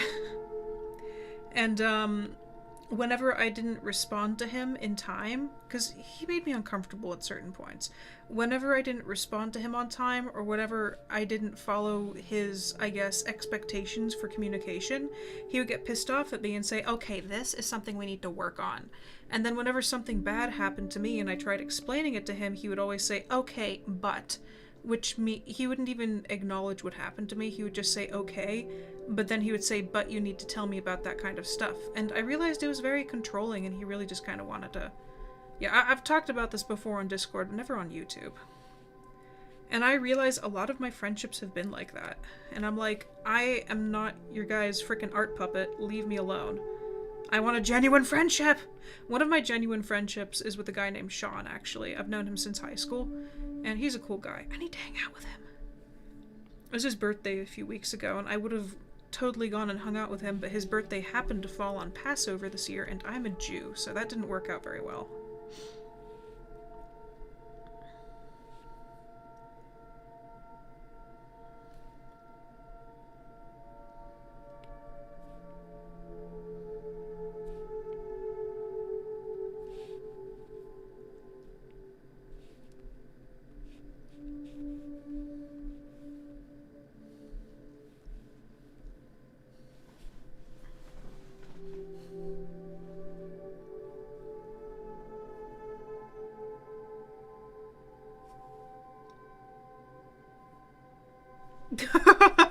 Wazzle and Diva are ready to like grab a freaking bat and find this person and fight them. Oh my god, guys. Oh gosh. Yeah, no, I broke up that friendship because he just got really, really unpleasant. And the thing is, when he was black, and he had a traffic stop at one point, and he was really freaking out because he ended up getting unfairly arrested. And I tried showing my support for him, but it's like, I didn't have quite the same level of traumatic events. I mean, lots of dead grandparents for the last 2 years. But so I was trying to say, oh my god, are you okay? And I realized I was giving him the treatment I wish he had given me whenever I was having trouble, and he just didn't. And then he acted extremely like, he got let out. And he was traumatized, and I really wanted to be able to show my support, but I just didn't know how. And he was like, I need my few days alone, or something like that. And so I gave him his time alone, but I don't know, some of the ways, I don't even know what to do about that entire situation. You know, I gave him his room, and I tried letting him, you know, all of that, because that is a horrible, traumatic situation, especially for a person of color in America. But I had quite a few of my own bad situations, and he never really even gave me the time of day for them. So I'm like, how can you expect me to treat you so differently than you treat me? I guess that was my problem with him. And then he was always like, yes, please give me a super harsh critique. But whenever I gave him a harsh critique, like he asked me to, and I'm not saying harsh as in like, oh, I'm going to rip your bones out kind of harsh, but you know, like an honest, open critique, he would say, okay, yes, but this is, and then he would try explaining his way out of it. I'm like, do you want my criticism or not? I'm not going to sit here and blow hot air up your ass. You want me to help you with your brand. So let me tell you the things I think are wrong. But he couldn't take critique, because it had to be his vision, and he always used that word, his vision, his story, all that kind of stuff. And in retrospect, he was just very narcissistic. So I'm kind of glad I got rid of that friendship. I felt bad for a long time, but then I realized it's none of my business, and just oof. And I hope he's doing better after what happened. Obviously, I haven't been able to talk to him and ask because I blocked him, but because he was absolutely blowing up my phone and calling out all my personal flaws, as he called it. Yeah, I hope he's doing better, but that friendship was just not for me, because I realized in retrospect it was more for what I could do for him than for actual, like, friendship.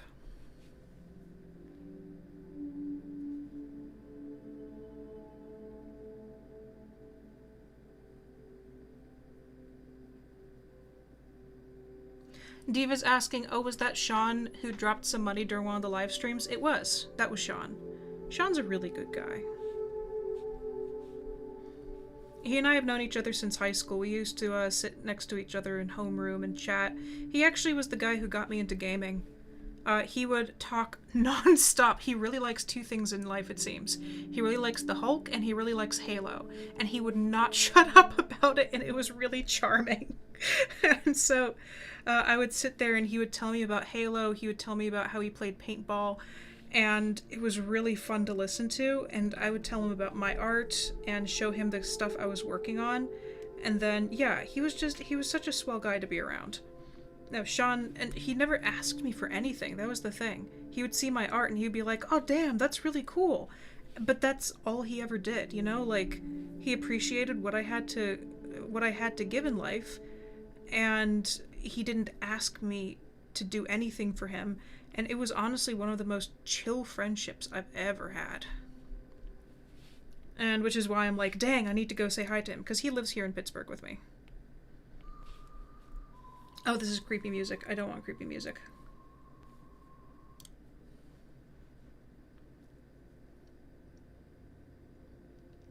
Okay, see you later. See you later, Lily. Have a good night.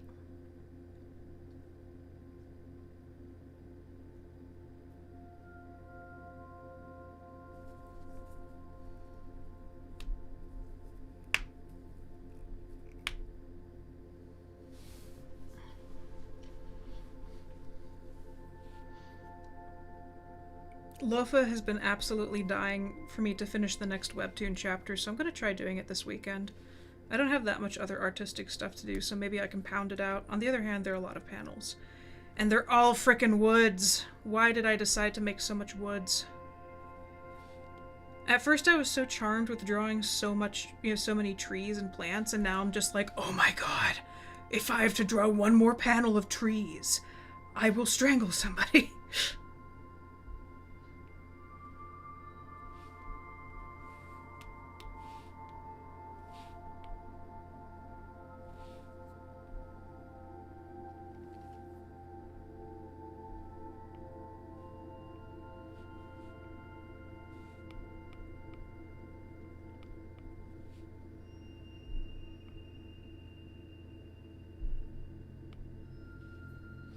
Yeah, honestly the reason I've been taking so long is because of the work I'm trying to do, well, I was doing for my boss. It was a particularly long, arduous project, and I lost a little bit of love for the webtoon itself, because it took so long to do it. And yeah, I see the big people on webtoon spitting out a chapter like every week or every 2 weeks. And I know they usually have a team of artists behind them, and they're actually being paid to do what they're doing. And it's like I actually have to work to get paid to keep the apartment and stuff, and I felt very guilty, and then the YouTube just got crazy, and I just lost all the time for doing my webtoon. And it actually made me feel super duper guilty, because I knew people were waiting.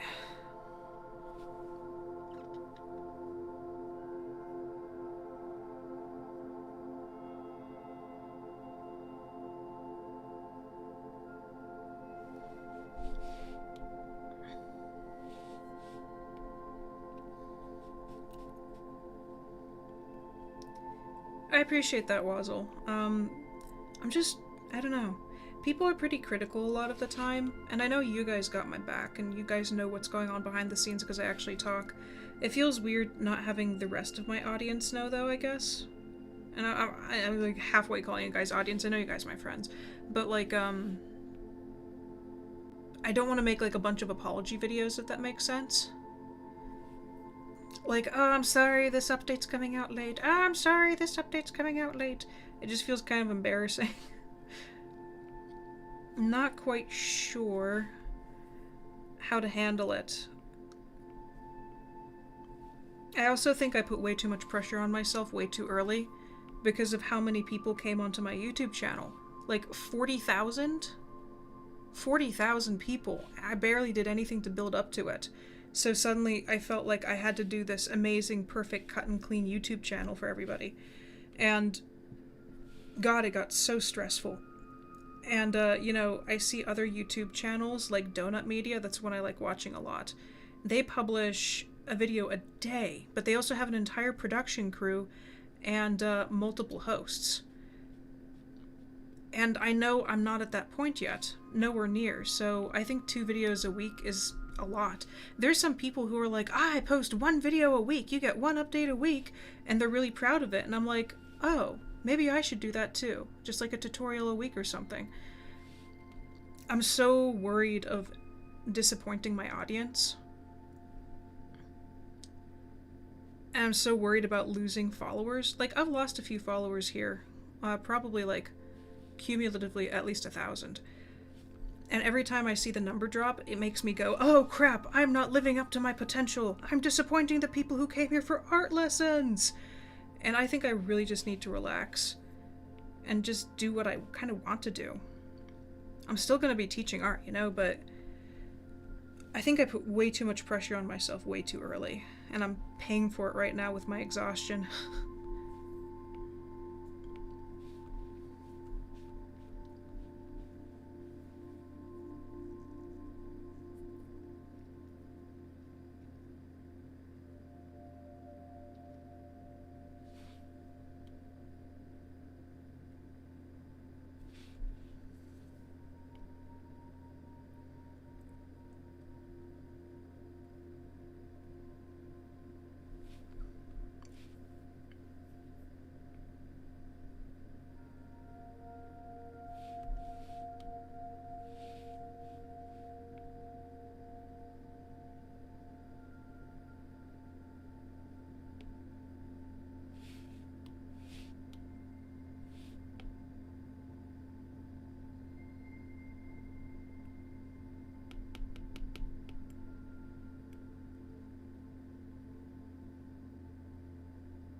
Wazzle, that's a very good point, that if I keep just doing me, I'll find a steady audience, and I think that's a lot more important than giant numbers.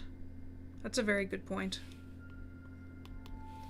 I'd rather have 10,000 people who come and watch on a regular basis than 100,000 who basically do nothing and then come in and go.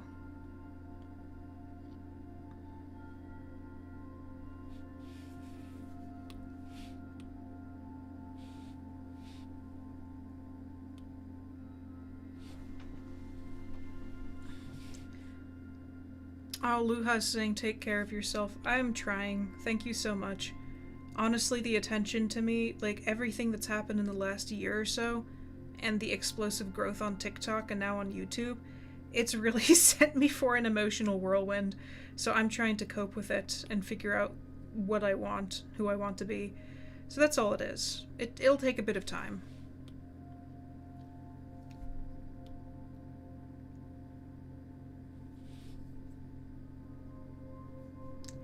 Hello, Saramis. Is that how you say your name? That's a really cool name. That's a really cool name. I love that name. Saramis. You sound like one of the characters from PIRANTINA. It's a really neat name.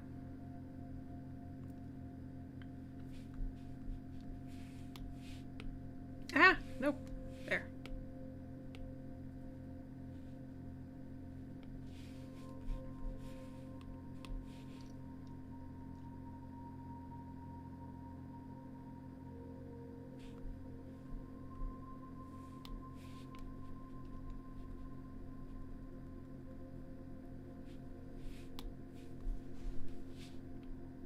Wazzle's saying, like, Jenna and Julian from Jenna Marbles are engaged now, and some people are demanding wedding videos and photos when they're not entitled. Yeah.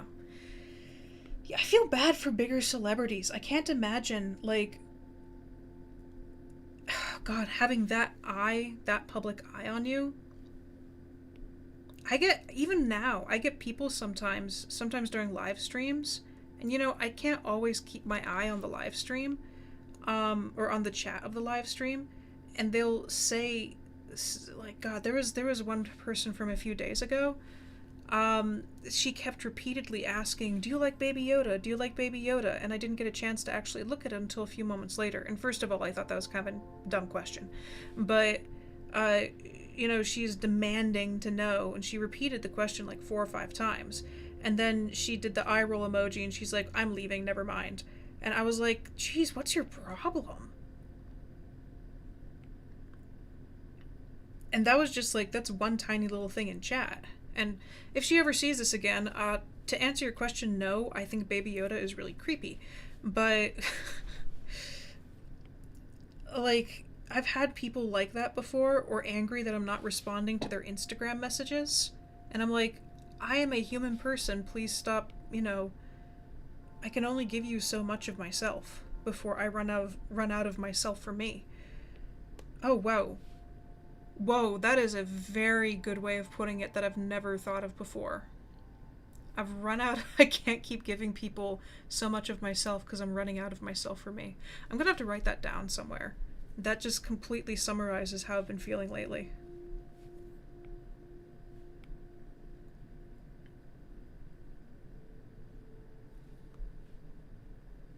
Makes me wonder how the bigger people keep up with it. Like, God, like, Markiplier. On the other hand, Markiplier made $19 million this year. You see, if I made $19 million per year, I would totally work as hard as he is. But I don't. I'm making $20 an hour when I should be making about 30. So, I don't have his finances, his resources. Oh man, it would be so great. He sends off his videos to editors who make funny edits for him. God, I would love to have that. Just send people my clips and say, hey, here's $600 or $700 or how many dollars they pay them. Please edit this for me.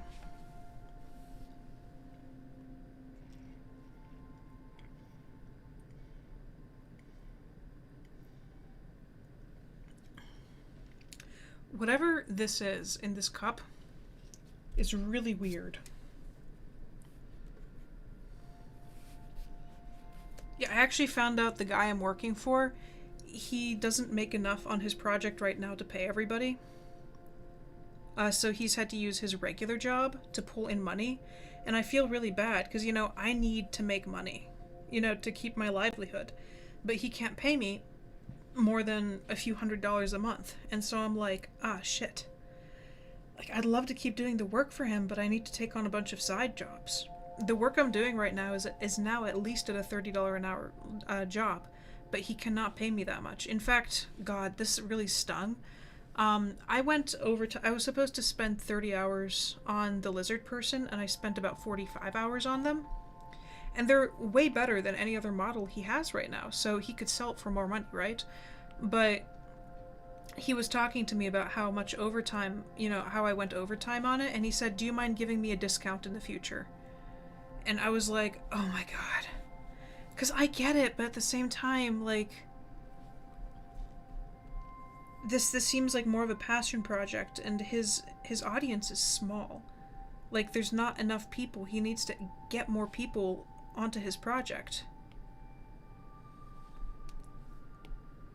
I don't know what to do. Like, I want to keep working for him, but it's like, if even if he paid me $20 an hour, I could keep working at that rate. The problem is, it would need to be enough work per week, if that makes sense, and there isn't. So I'm like, how am I gonna handle this?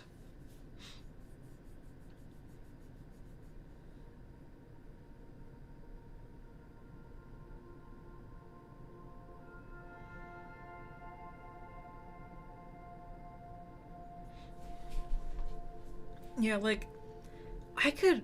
God, with the 3D modeling ability I've garnered at this point, I could be charging people a lot of money for what I do. And I could be working for a much bigger game company. And as much as I don't want to just drop him, I have bills.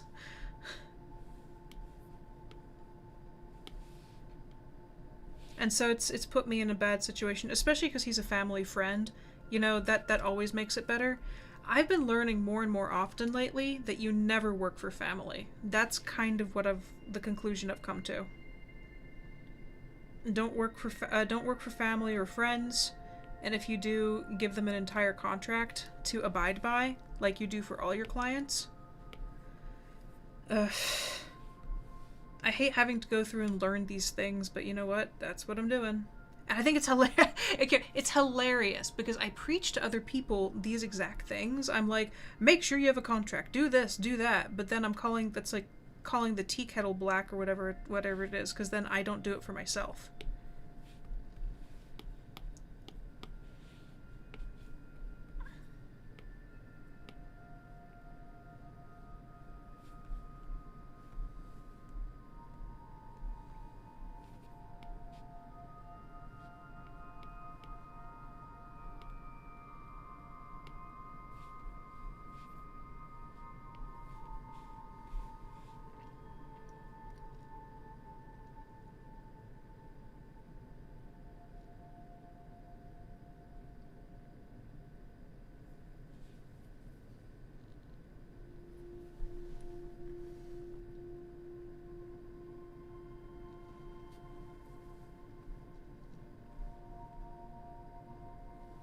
I'm gonna add the highlights to the character. I'm working in a completely different order than I usually do.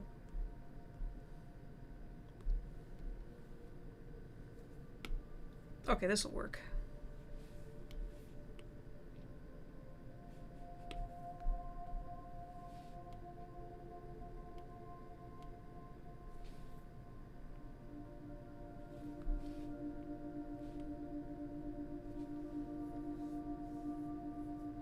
Oh, Diva, I am the same way. You're saying you keep slacking on, You're saying that you keep slacking on, things that your family members are asking of you? I do the exact same thing. I feel a bit bad because... Oh god, I hope she's not watching right now, but my mom is a bit dependent on me for art sometimes. For her, like, books that she writes, and I don't mind doing her stuff. But, like, now she can't afford to pay me, or at least do a royalty split instead. And there's this one... I don't mind the royalty split either, I guess, but at the same time, like, I need upfront money. And like, it's this entire, she needs me to do an advertising video, she needs me to do, like, audiobook covers or something, and it's so much work. And I wouldn't be seeing the money up front. And I'm just like, ugh. So she's been like, you know, hey, can we go over and work on this together? And I'm like, oh god. Because I'm already pretty tired and pretty stretched thin. And then just this extra thing is oof. For instance, my uncle, well, I need to get my uncle to pay me for this. My uncle, paying me about $22 an hour to do a quick sketch for him, and I did it. And then a friend of mine, she paid me $50 to work, I'd say about an hour and a half, on some illustration for her job and her business. And see, those quick kind of commissions, those are great. I could do those all day long. Heck, I should probably advertise that I'm open for commissions. Is that a good idea? Do you think people would actually try getting my commissions off of TikTok and Instagram?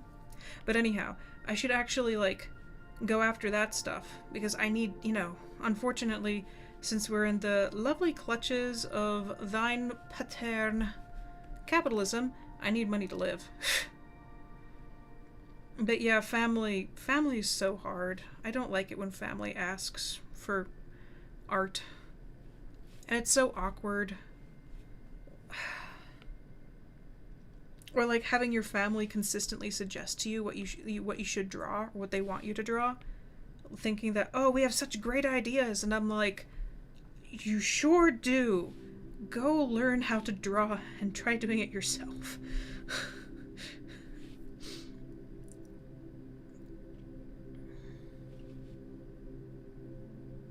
I really like doing the texture on this leather. This feels really good.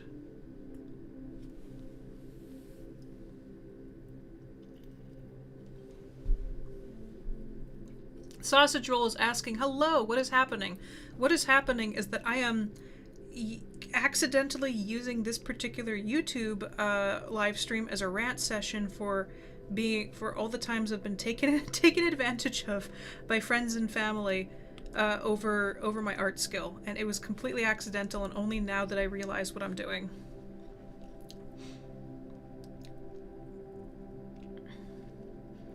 Hello, Emmy. Emily, you're not too late. I'm just working on webtoon. Honestly, I move through these kind of drawings a lot faster because they're less detailed, so you really didn't miss much. You're okay.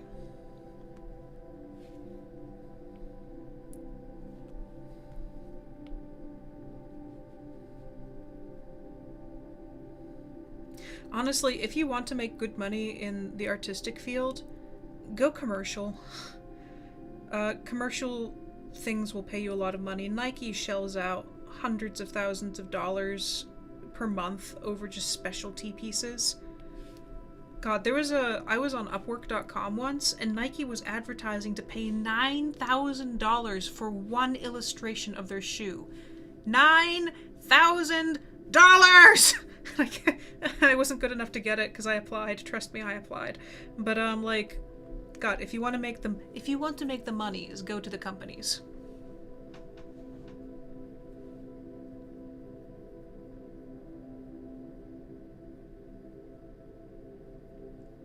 Sarami is asking, sorry if you answered it before, but can I ask you what are the tablet and software you're using? I don't mean to disrupt the current topic though. Oh no, it's okay. We can change topics. I'm using a program called Procreate, which is absolutely 100% worth the money. It's about $10. And I'm using an iPad Pro. It's the 3rd generation iPad Pro, and it's the biggest one, which is 12.9 inches. So it costs, God, this iPad cost like $1,200 United States dollars. Yeah, it was about $1,200 USD when I bought it. And funnily enough, now because of one tiny little scratch, it's worth $100 to Apple. So I'm going to keep it because I was really enjoying way back when, meaning like a year and a half ago, having the money to update an iPad on a pretty regular basis. And now I realized I have to clutch onto this one for my dear life. You can use Procreate and the Apple Pencil without using an iPad Pro, though. It works on modern iPads just fine. The only way that Procreate limits things is with its hardware, or with the iPad's hardware.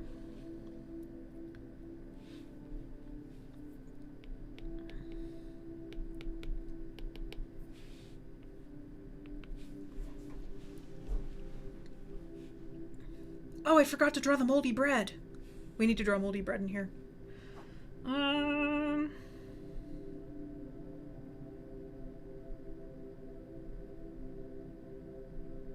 Yeah, I should be able to draw it on this layer. Yeah, Sorami, if you want, there is a website where you can... Okay, first of all, you can just get the standard iPad and Apple Pencil Generation 1. If you want a higher-end iPad that will be able to handle more of Procreate, you go after the iPad Air. And if you want to do super-duper fancy crap and have lots of processing power, you can go after an iPad Pro. Procreate files are kind of big, so you'd want to go for a tablet with higher storage. This is all conceptual. I'm not saying go buy an iPad. That's not what I'm trying to say. I'm sorry. But it's honestly, I have moved from Photoshop to Procreate as my weapon of choice when it comes to art. If that says anything, I find Procreate to be superior to Photoshop for illustration purposes. It's genuinely an extremely good program. And it has things built in that are just, I don't know, better. For instance, in Photoshop you can't just draw a line and then straighten it and move it around. Like intuitive things like that. Procreate has been designed to just make drawing easier and faster. It's a really good program.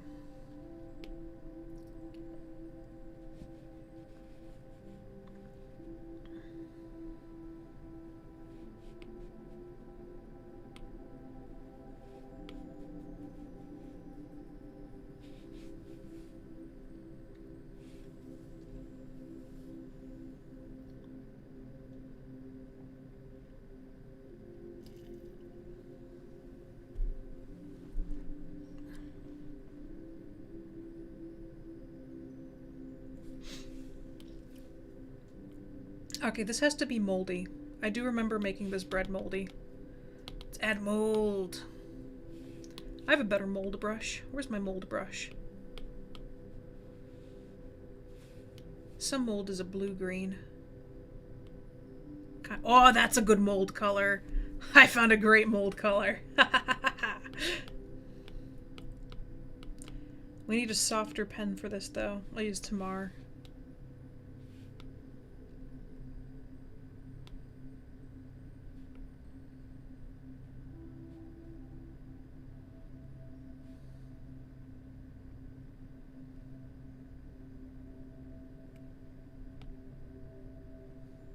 Like, I hear about people who update their phones once a year.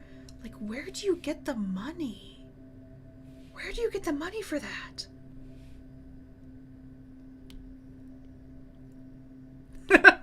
Oh god, Eva out of left field. I just see her mold is so disgusting.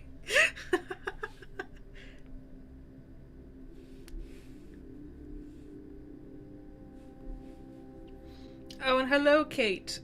Hello, welcome to the stream.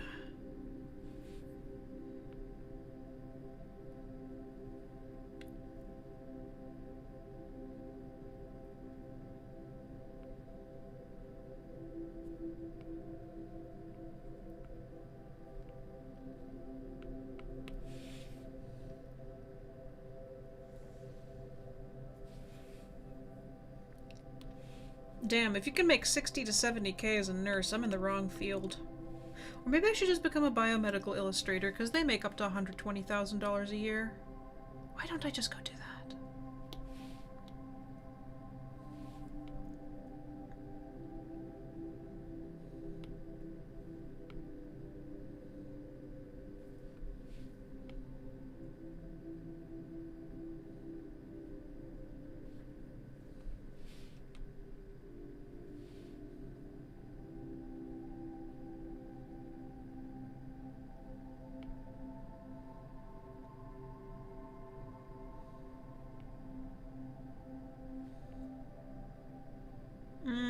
yummy moldy bread. Okay, I think that looks gross enough.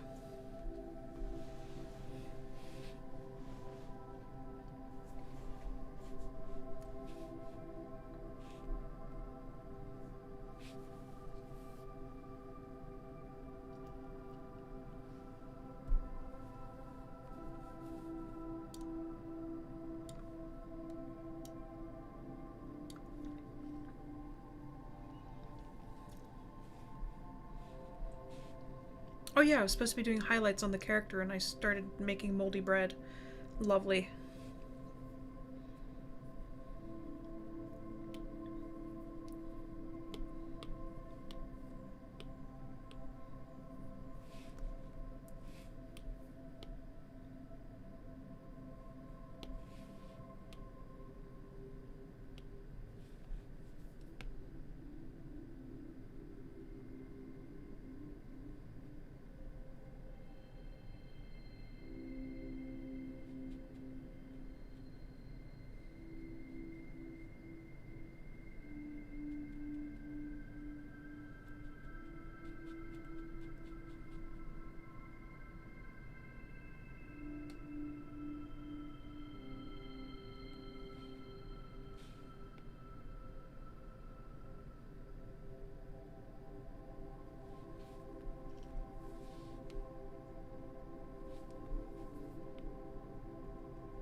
You hear nursing majors can be really catty?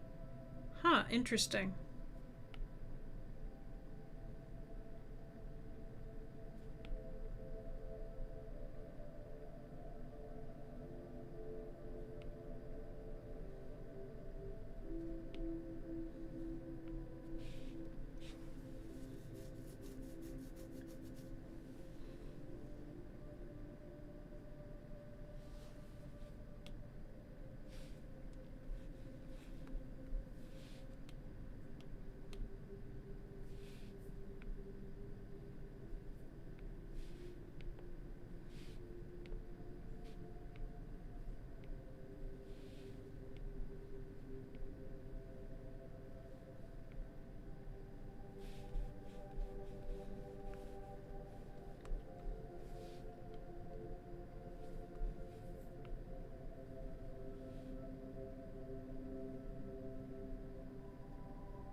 What is going on with her shoulder? What did I draw? Okay, time to fix the line art. I just realized how weird her shoulder looks. Okay, one thing I should do though is save this color so I can highlight with it later. There we go. Yoink, all the way down to black.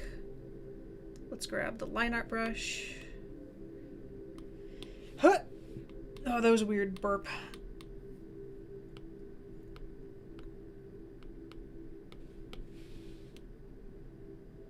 Yeah, it does look dislocated.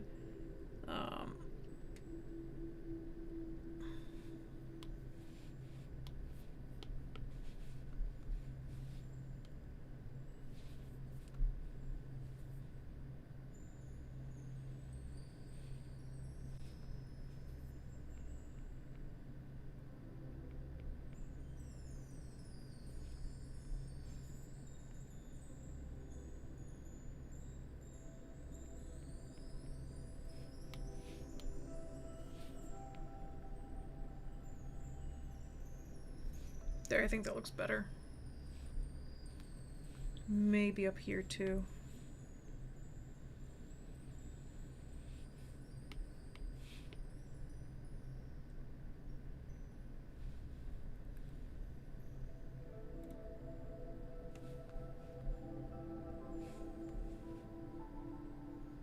What layer is which? Oh no. I forgot. I love how, like, whenever somebody, like, learns from me, I'm like, always always number your layers or name your layers. And I'm not doing it right now, and I'm getting major problems. Also, where is that? It's over there? That's a weird place to have that. Okay, now back to the show. Nope, nope, erase.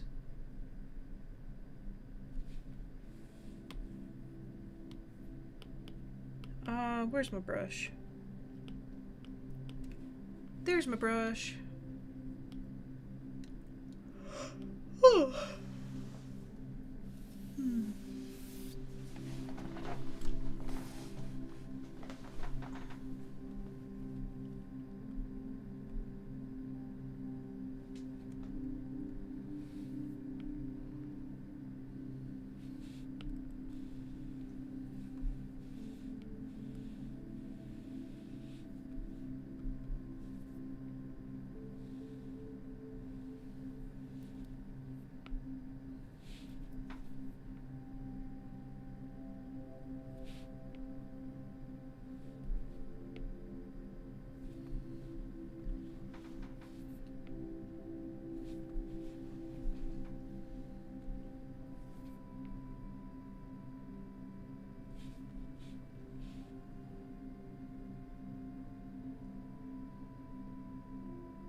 Sleepy. It's really funny how high def my hand looks and then how fuzzy the screen looks. It's like super HD hand and then fuzzy screen.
Kate is asking if she's wearing comfy Clark's slippers. Yes, she is.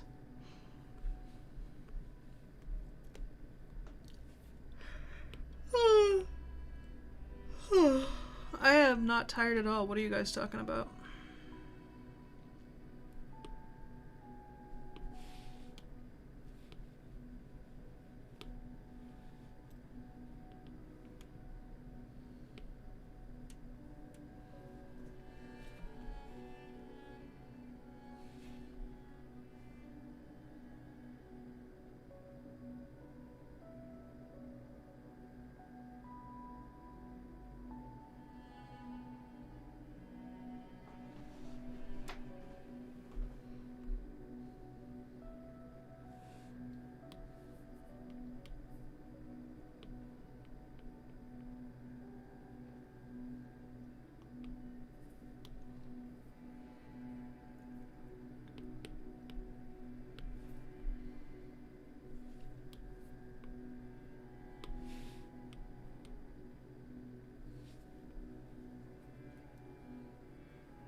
Did I tell you guys about the time where I had somebody contacted me over Instagram asking me to illustrate their entire webtoon?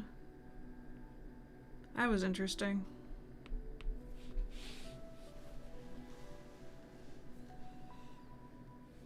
Okay, see you in a bit, Diva.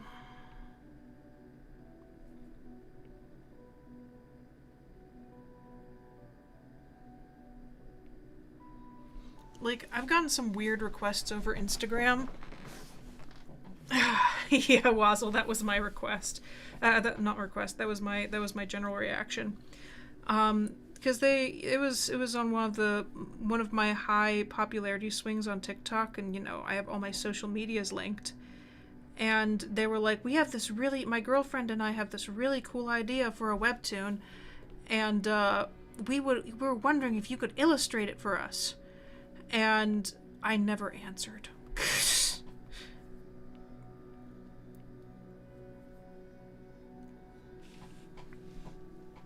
Yeah, the entire thing, they never mentioned any sort of payment.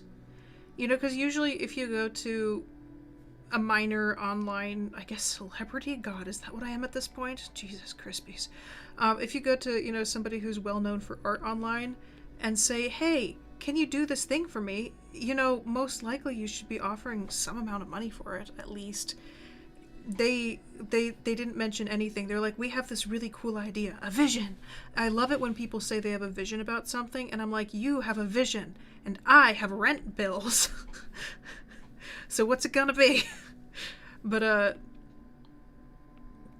yeah, I rarely do free art. I used to do free art so much just because I felt like it was the only thing that would make me, you know, valuable to people, and I wanted to be valuable to people, and these days I realize that people's value really doesn't matter. That sounded really bad. Okay, my value to people doesn't matter. That's what I meant to say.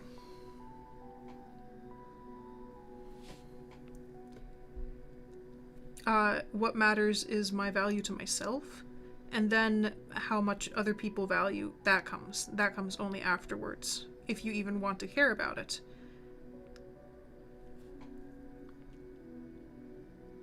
But yeah, no, these two girls came asking me to illustrate their entire goddamn webtoon. That is the most adventurous request I think I've gotten from somebody.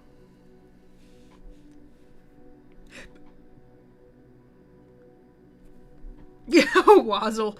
Ooh, a vision. Does it buy me food? God, I feel that so much.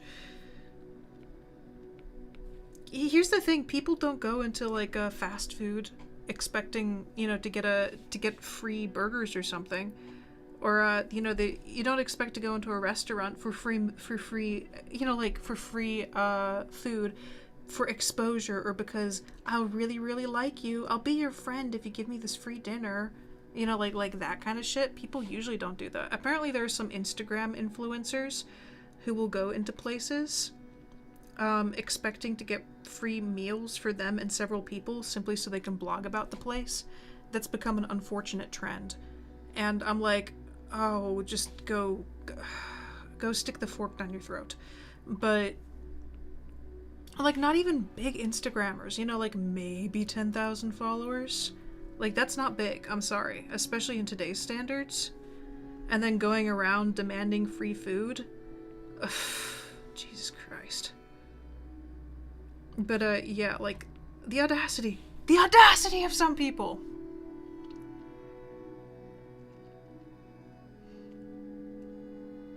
Gamers saying, I missed the first part of the stream. Is there a theme this week? Nah, we're just doodling.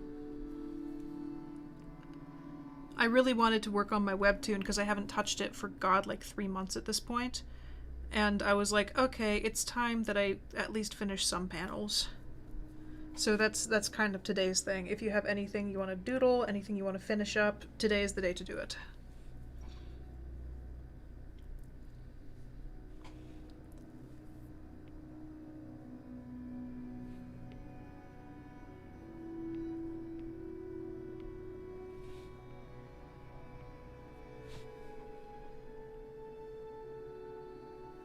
Oh, here's a kicker, actually. A guy I was working with at a overnight, like, when I was working at God, what was it called? I forget what it was called. A gas station. He and I became sort of kind of friends for a while. It was okay. But when he found out I was an artist, he was like, hey, could you draw my OC for me? Almost immediately, like, almost as soon as he found out I was an artist within a week, he had asked me to draw something for him because we were friends. Didn't offer to pay anything, nothing like that. And the funny thing is, he was bragging. He was bragging about how he was in AP Art. And he was bragging about the images that he was like showing me pictures that he made in AP Art. Honestly, really not that good.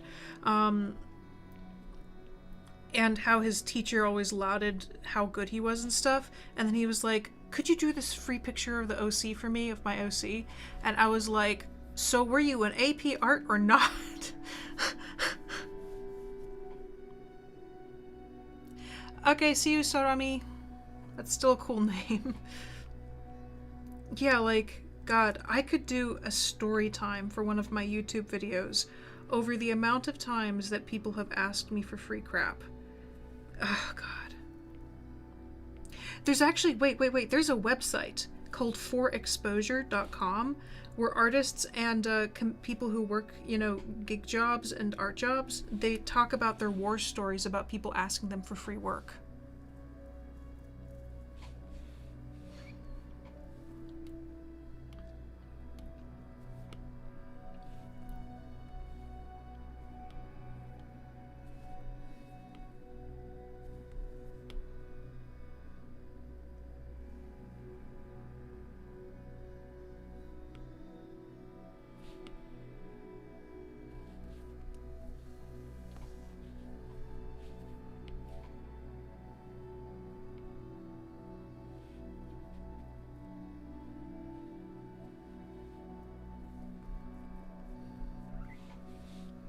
It's actually a really funny site if you want to read at one point. It's just, if it's so relatable. It's so relatable.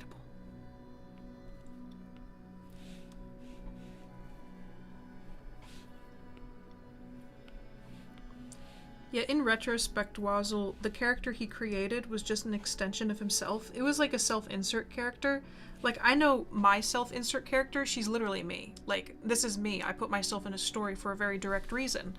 But his character was basically, if he could be a god, like a demigod, a beefy demigod, with superpowers so powerful, and he's so deadly that nobody can beat him. And I realized it was really just him being super duper caught and stuck in his situation. And I kind of felt bad for him, and I realized that, you know, art and character creation is a very important way to release bad feelings or get some amount of freedom. But, like, God, this character was overpowered like you would not believe.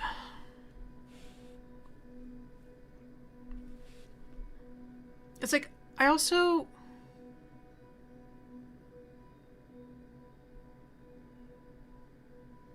Wait... No, it wasn't Onision. It was not Onision. I hate Onision. Onision's weird. Wait, are we talking about the YouTuber Onision? Because I remember Onision had some really, really bad things, and he ended up sexually harassing people.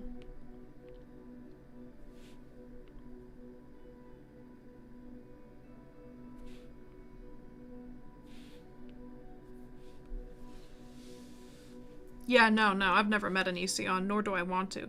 I had a phase where I thought he was really, really cool, like when I was, I don't know, 15, and then I started hearing stuff about him, and then I researched, and I was like, ooh, okay, never mind.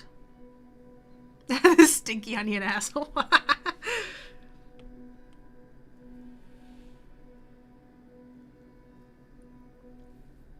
Oh, he wrote a book? Did he write the book, or did he have a ghostwriter?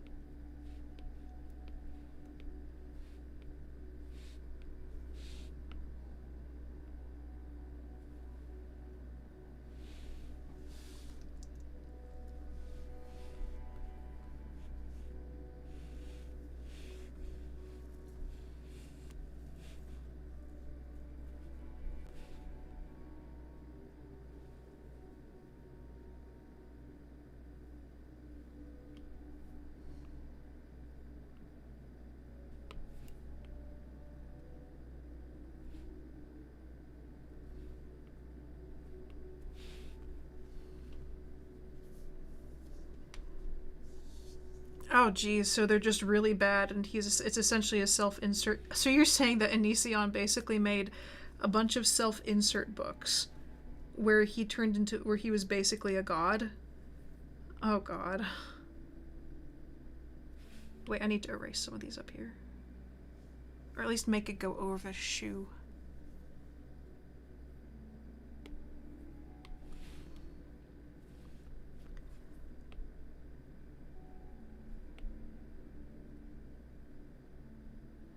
Yeah, no, the guy I worked with, he was sweet, but I could tell he really, really wanted to escape his situation.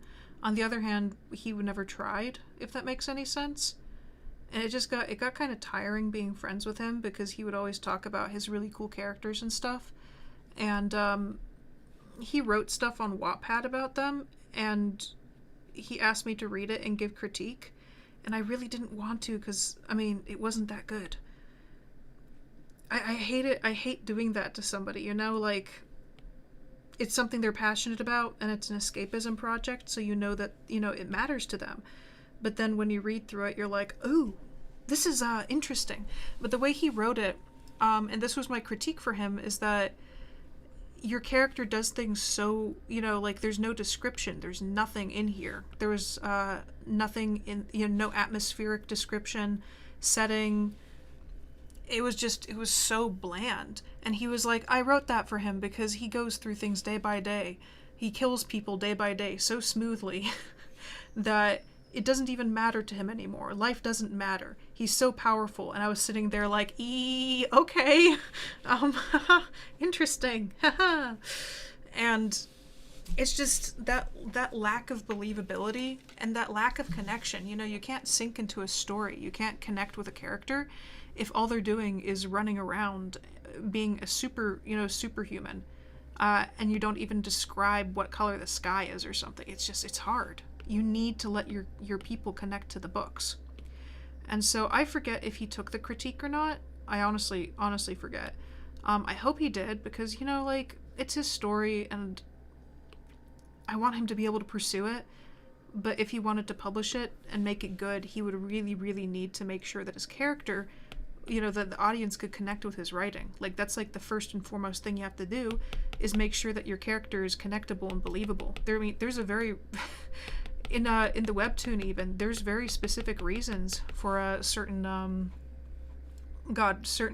panels. I've got let me show you the panel. Let me brag about myself for a moment. Where is it? I hope I don't get in trouble for this panel. You do will be like, is that a person in a bra? Where is the picture?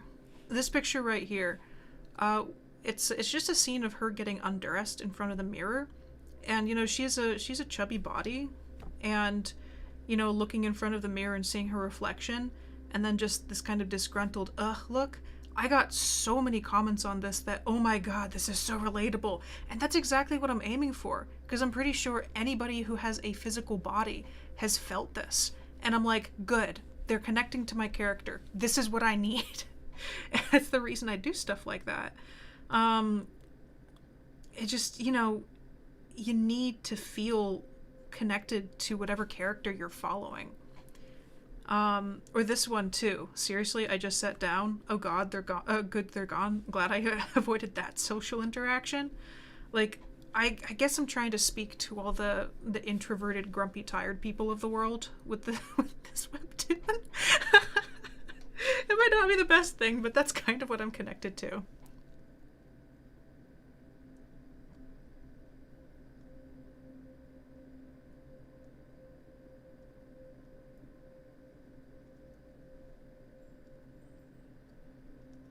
Wazzle is saying the other one was this military guy with 2 girlfriends who killed a lot of bad guys. And Jelly is saying the way he wrote female characters made my skin crawl.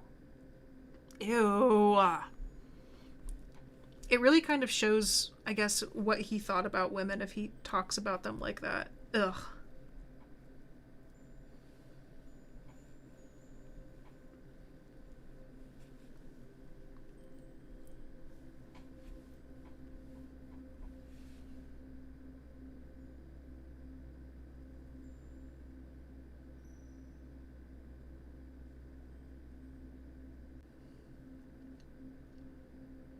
Wait, Gamer is saying Strange Ion's series on Onision's books was so funny.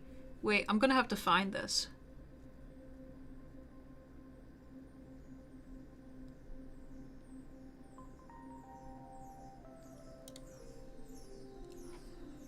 Wait, let me search this up. I want to find this.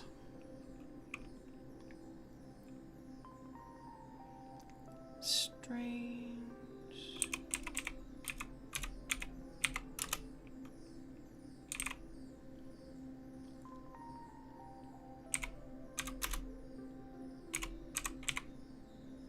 There we go, I found it. Cool, I can watch it later. Yeah. The purpose actually of my character, despite the fact that she gets put in, custody of a lot of power, is that for most part she's kind of scared and confused and keeps screwing up. I tried to make the situations very realistic and her reactions very realistic. Like, she does sometimes rise to the occasion, but frankly, if you're a human who's used to human things, and you get put on a completely different planet, with different languages, different species, and suddenly you're put in custody of power that humans couldn't even believe of, and responsibility for, God, hundreds of millions of lives, and you can't even control these powers, and you're being, monitored constantly by an extremely powerful alien species, and it's your job to, fix the war. That's stressful, and you're going to screw up and make enemies. And you're going to feel a crap ton of guilt. You're going to feel fear, confusion, uncertainty, and then maybe when you start getting confident and you screw up, you're going to feel even worse. So that's kind of what my book is about. It's the entire be careful what you wish for, or, power isn't a positive thing. I really, really like playing on not controversial, but very emotionally heart-wrenching situations. Like, she makes friends with the prince, sure, but he is kind of overprotective and controlling because he has to be, because he's used to protecting an entire kingdom, and now he's in control of a depressed, overpowered alien.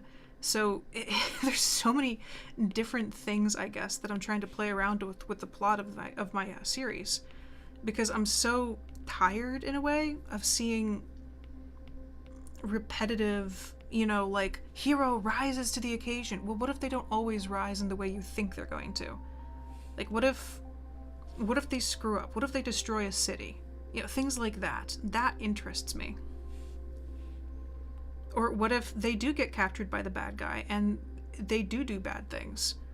What if they're being manipulated as a power ploy and the other people are too like, it's an entirely, I guess it's very different. And I hope that comes through in the books. Because I definitely don't want this to be random lonely person gets everything they wished for. That is not the purpose of these books. She goes through serious trauma.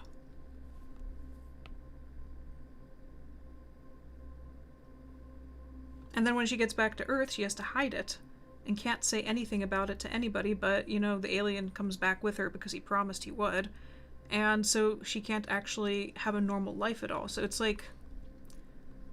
And there's also, like, I see... another trend I see very often in books of this sort, like, oh, person gets a lot of power, is that in the end it turns out being okay. But that's not how it happens here at all. She has to deal with these horrible things for the rest of her life, and she never gets the normal life she wanted. And she's kind of forced to live forever, which humans aren't meant to do, which kind of drives her insane. So it's still a positive life, but it's not what you would consider a happy ending.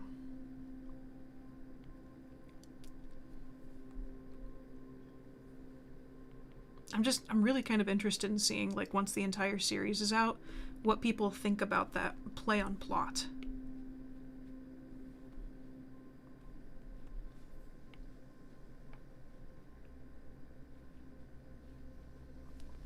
Actually, who she reminds me of? She reminds me of Frodo. Because Frodo kind of always just went through trying to do the right thing, and he got traumatized, and he was small and scared. Honestly, she kind of reminds me of Frodo. Oh no, that's awful.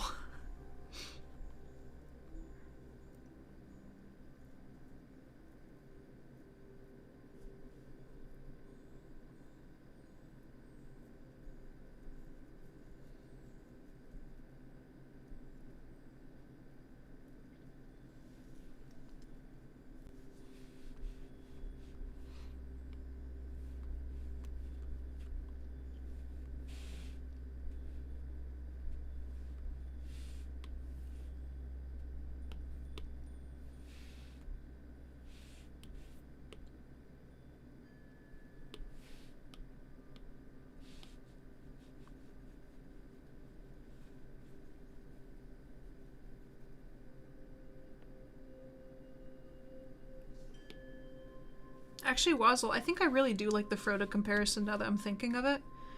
Because, Frodo had the ring, the power, all of this was kind of leveraged onto him, the fate of the Middle Earth, hands of a small person who is not equipped in any way and isn't ready for it. And his friends and the people taking care of him are powerful, like Gandalf, Aragorn, but then the ring and Sauron manipulate him, and actually her powers do manipulate her too, because she's not equipped to deal with them. So yeah, Frodo is a very good comparison to how she is.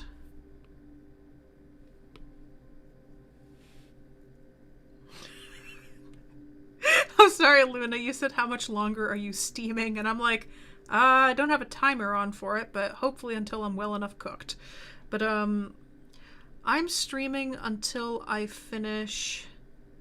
I think until I finish this particular panel. I'm kind of trying to charge through a bunch of different panels over the next few days, just so I can finish this episode of the webtoon. Ooh, that's a creepy texture. I like that.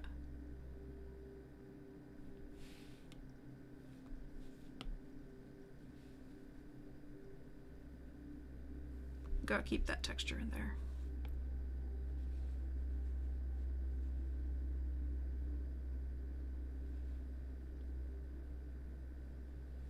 Ah, I almost tossed my Apple pencil. I almost tossed my Apple pencil.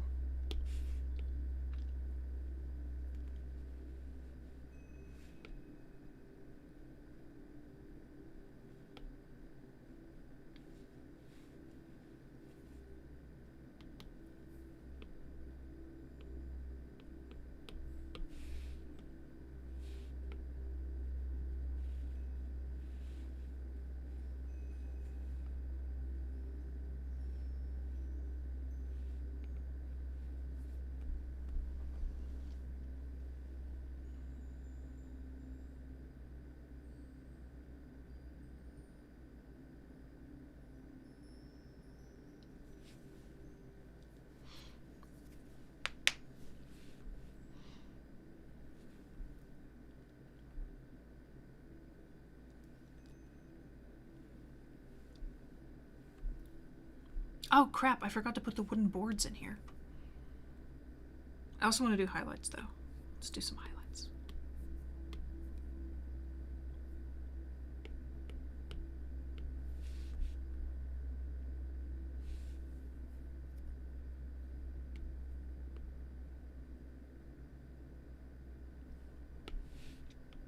Wait, Luna, by unpacking, do you mean you keep seeing like people unboxing their iPads? Like unboxing videos?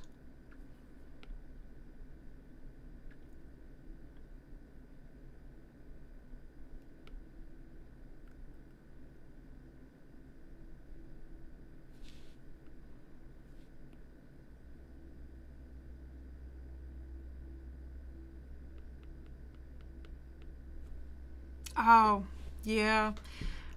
Unboxing videos are fun unless you're poor. I feel that.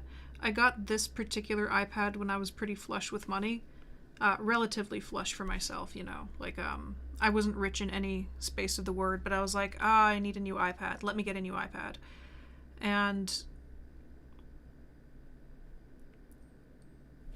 yeah, that was a huge purchase. Oh my god. But, yeah, it's, like, you know, have you seen those videos of people, like, unboxing, like, buying their friends some really nice car, and they're like, oh, surprise, dude, and the friend's like, oh my gosh, you shouldn't have done this, wow, thank you so much for my new Lamborghini, and you're sitting there like, I had a can of corn for breakfast. It's like, aha, wow, have fun with your Lamborghini.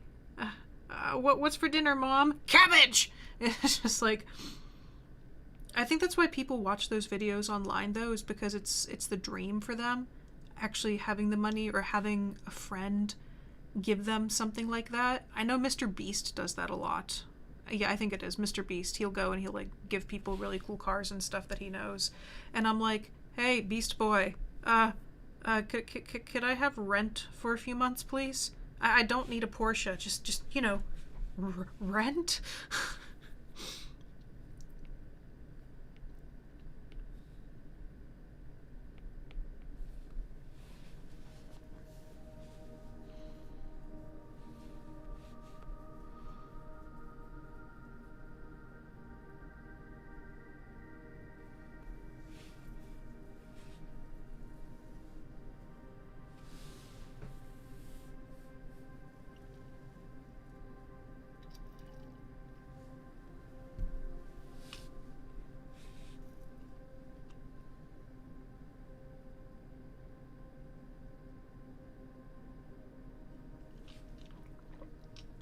Hello, Sorami, and hello, Red 2000. Luna is saying there are people with the colored pen tip and cute cases and a typewriter keyboard making really cute book pages. That sounds nice. I actually have the typewriter, not typewriter, sorry. I have the Magic keyboard that goes along with this. But ever since I got the MacBook, I haven't used it. I have my actual PC that I use actively on a regular basis at this point. So I use that for a lot of my work. Shoot, what color are the... That's what I needed to find. I need to find out what color the boards are. Let's grab a color.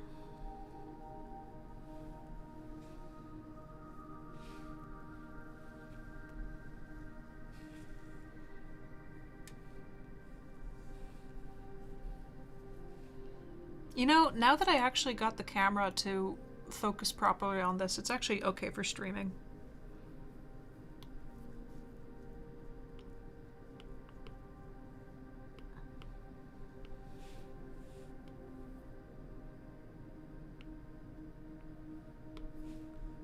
No, not line art. I need the sketch layer. Wherever it's gone. No, this is the sketch layer.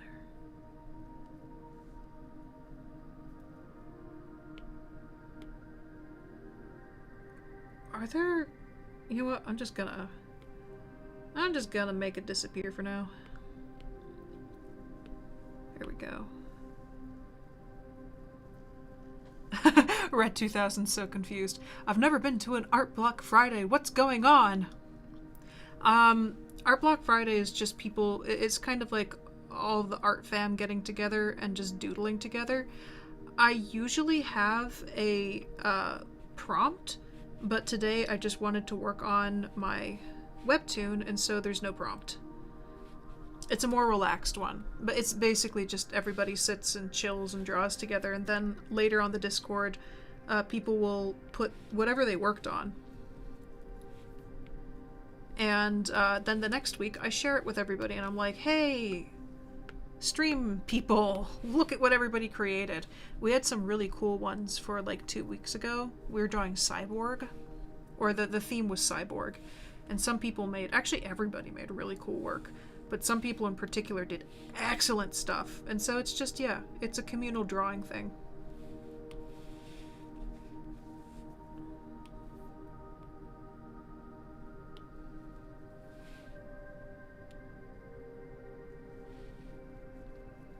Luna says, I'm so jelly, I have a used HP computer.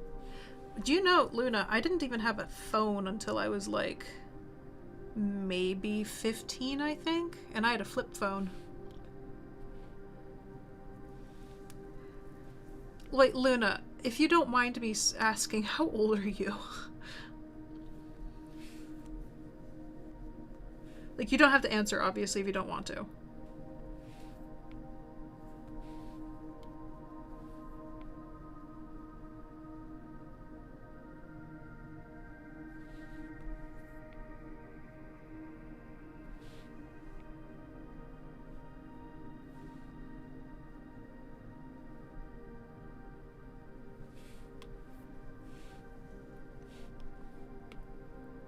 You're 16? Okay. I know we have a lot more technology than I did when I was the age of 16, but at 16, I didn't even have a computer up for myself. I was using my parents' computer. And I had a Wacom Intuos 4. And a really crappy version of Photoshop. So at the age of 16, try not worrying too much about, you know, like the technology you have. Worry more about building up your skill level. Like with the basics. Learn your anatomy, study composition, study anything you can to make yourself a better artist in general. Because once you get the technology and once you get the money to buy the technology, that's when you can start focusing on actually improving your digital art. I know digital art is something that lots of people want to get into, but unfortunately it's kind of at a more privileged end. It's unattainable unless you have the money, and I'm pretty sure you know this quite personally at the moment. But try not worrying too much about getting fancy things right now. Worry more about making yourself a better artist and understanding the world more.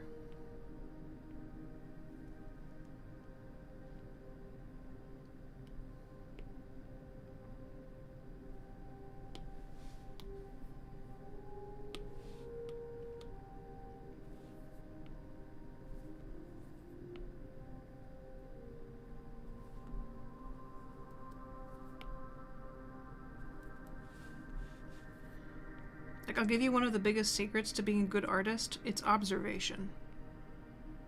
Learning how things work. Learning how shadows work. Learning how your body moves. All of that is a lot more important than what tablet you have. Hello, Night Teller. And also, Luna, I don't mean this as a scolding thing. Sorry if I'm coming off as hyper-parental. It's more of a, I know you have the potential to be a good artist just by how you are right now, and you don't need really fancy technology to do it. Because frankly, I know Apple is kind of at a top tier because they've gotten themselves in a better position than Cintiq, but they're too expensive for the average person. Most people cannot afford an iPad Pro. Just out of pocket. They have to save up for it a lot. Or, you know, their parents can't afford it. So don't feel bad that you can't get it right now. It's really expensive.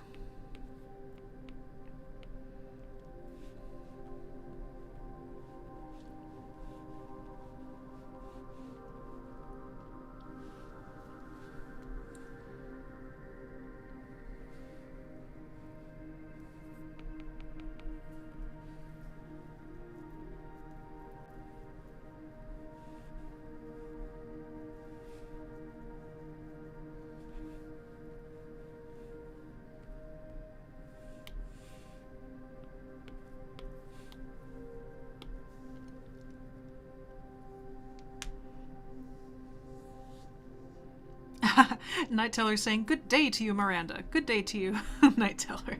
That's a very charming, opening statement. I appreciate that.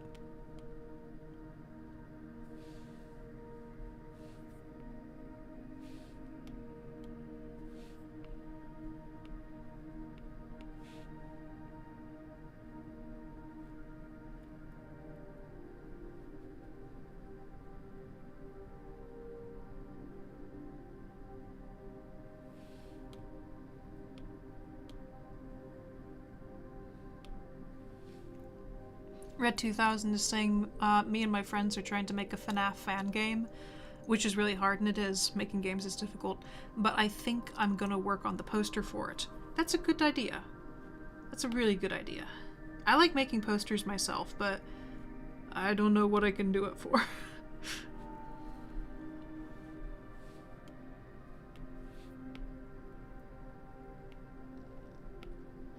Oh my god, can I finally start adding the words and be done with this particular one? That would be nice.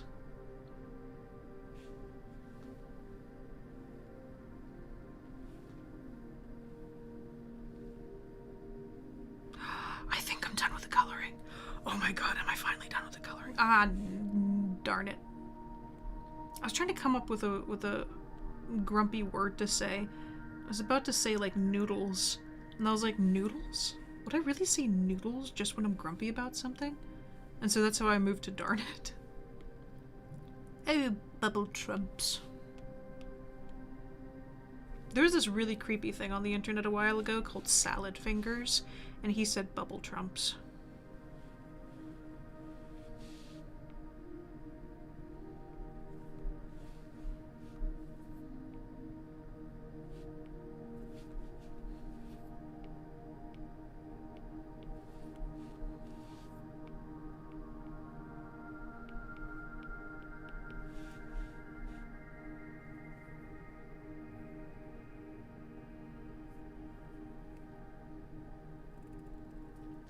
Diva, you're back!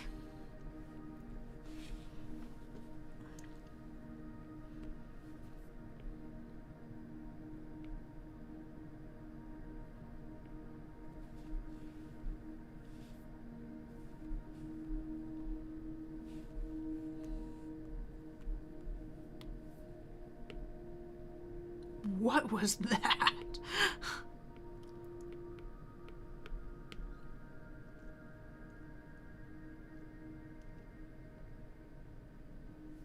Night Teller's saying currently drawing an Anthro OC named Gold Skull. That sounds really cool. Have you seen one thing that's gotten very trendy lately is making like Anthro OCs that look like Anubis, and I think it's gorgeous. Like, God, I love the Egyptian-based anthros.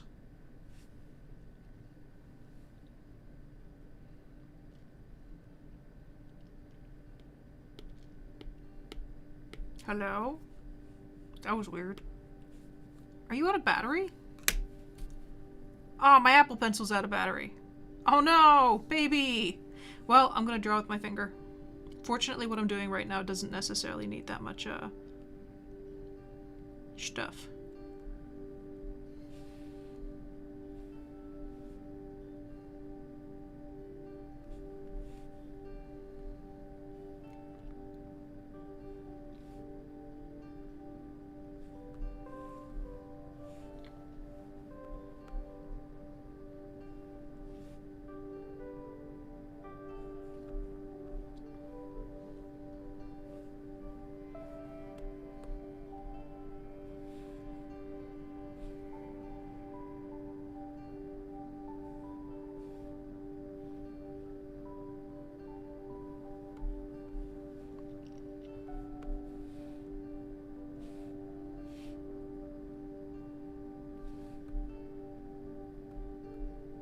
A skull dog sounds really cool. Does it have a particular species, or is it more of a general dog, like a generic dog?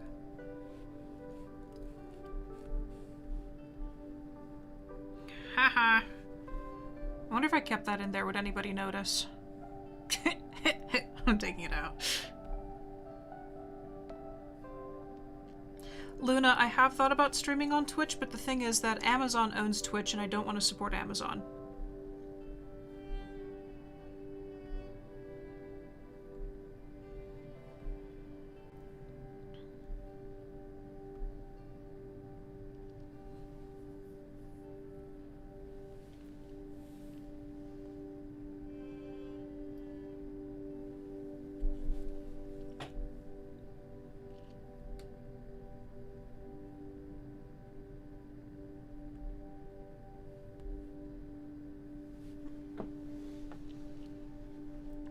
I am not a big fan of Amazon at all.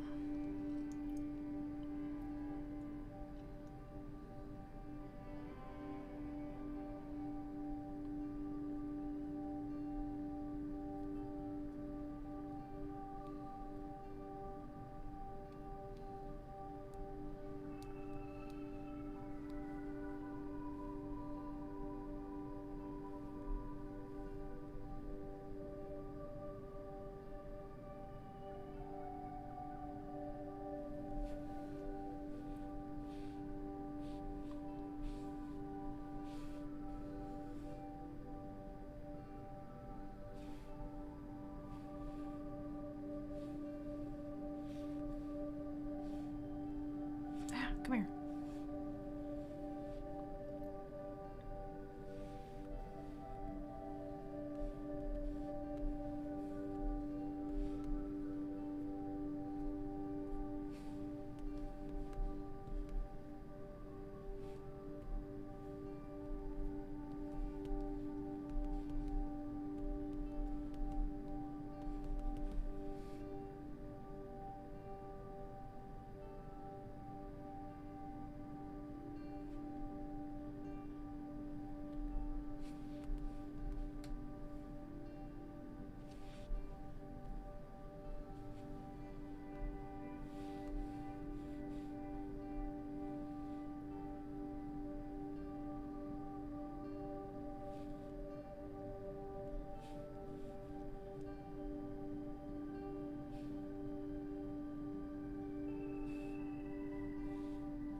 Was there no other text for this?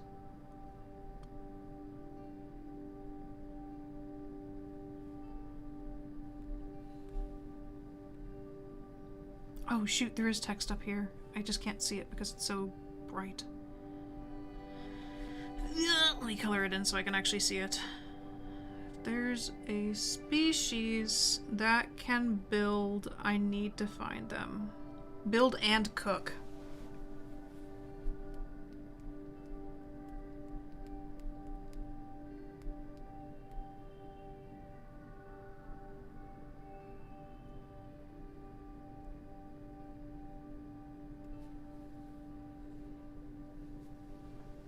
Nightteller's saying my former partner made her, so I don't really know if she was a specific breed, but I'll do some TikToks with her. Aw, that'll be cute.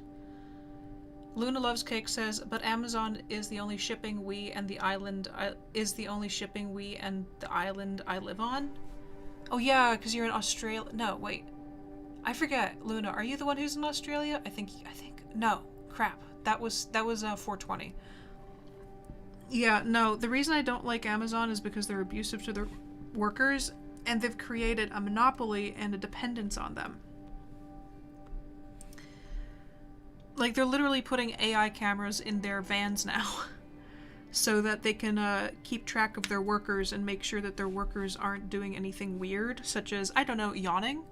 Like, the AI camera will watch the worker driving the delivery van, and if the person yawns, it'll literally go beep beep, infraction detected, like that.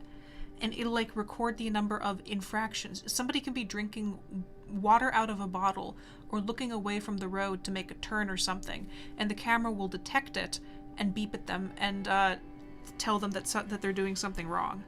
And that is terrifying. I cannot, in my right mind, support that kind of stuff. That is disgusting and weird.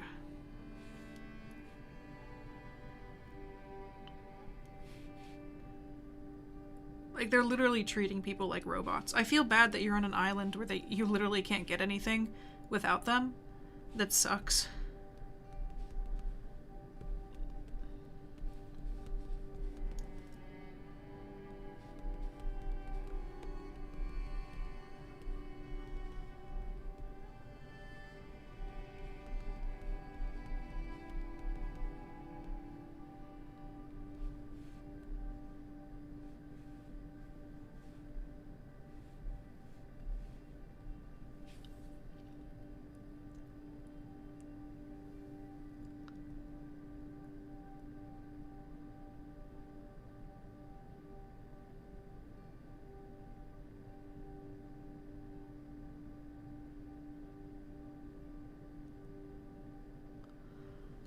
Yeah, Hobby Lobby's also not very good. I feel bad for you, Eva.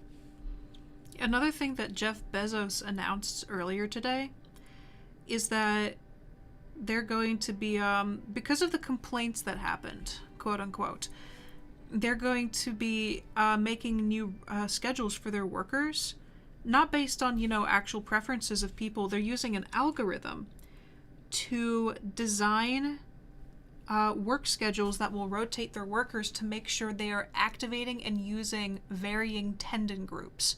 I am not kidding. That's how they phrased it.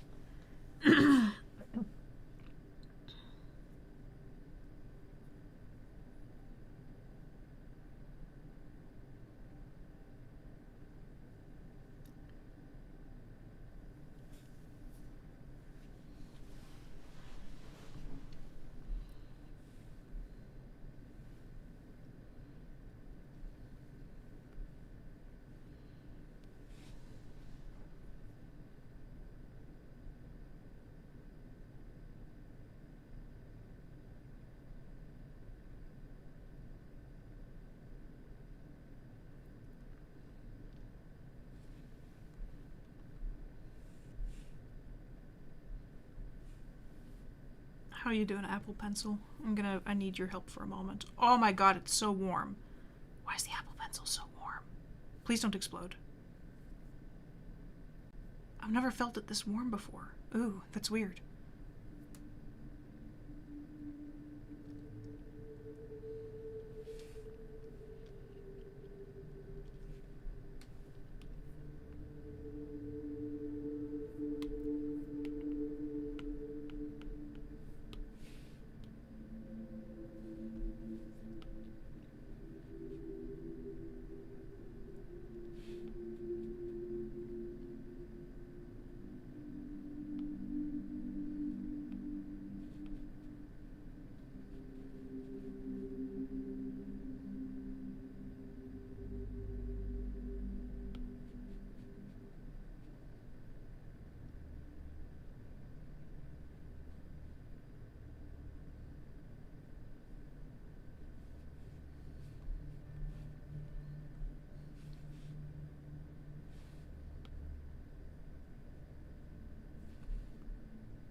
Wazzle's saying, oh, okay, so it's supposed to get super warm. Okay, that makes me feel better, because it was really toasty when I grabbed it, and I was like, oh no, it's gonna explode. It's gonna explode!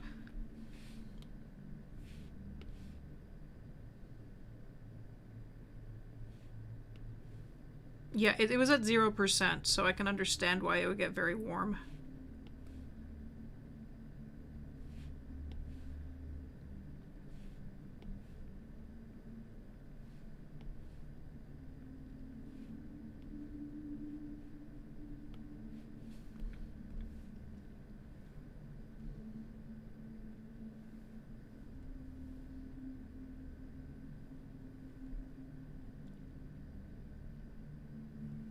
Should probably add some shadow under this shoe.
Ink, are you near like a military base or something?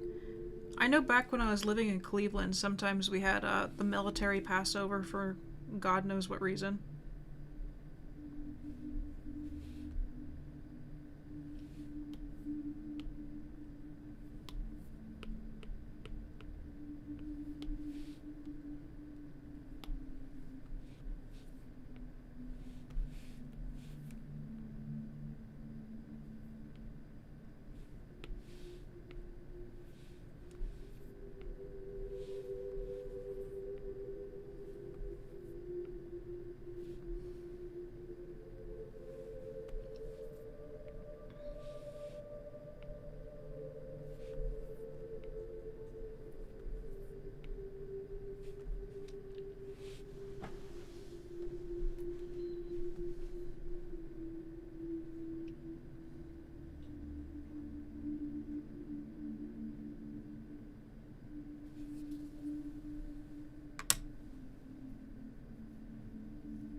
Oh, my back.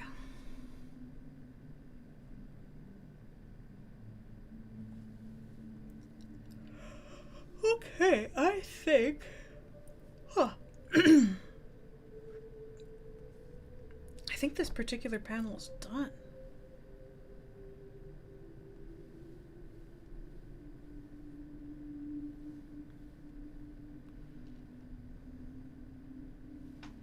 God, I can feel the heat coming off of my iPad. Pfft.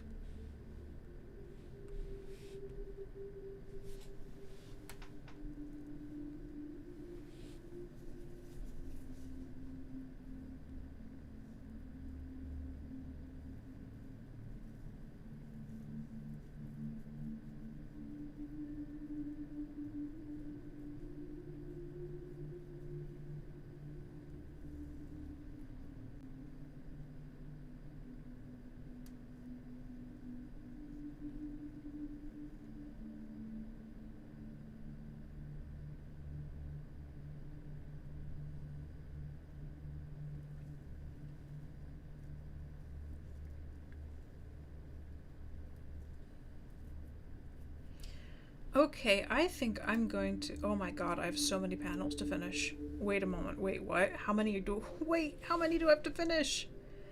Oh my god, that's a lot of background. Oh no, I might have to drop the quality if I want to finish it in one weekend.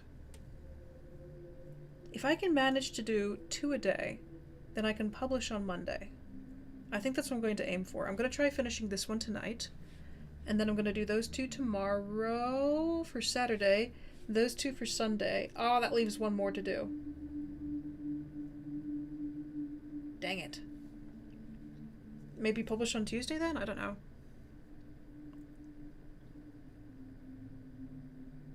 Okay, I'm going to end this stream for now. God. How long? Oh my god, this was a 3.5 hour stream. Oof. Oh my god, I'm tired. Oh, that was my pitiful yawn. Wait a moment. Am I gonna be super dark? I might be super dark. Oh, I'm super dark. Yeah, it was wedged on a light. Because wow, my hair is gorgeous right now. Beautiful. Okay, let me adjust the settings of the camera to make sure it doesn't screw over for next time. Deactivate? Deactivate me? What? Okay, video capture device. Properties?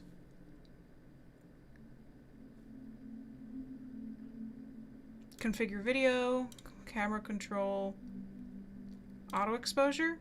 Oh my god, it's so bright now. I mean, I guess this works. Okay, so thank you guys for joining.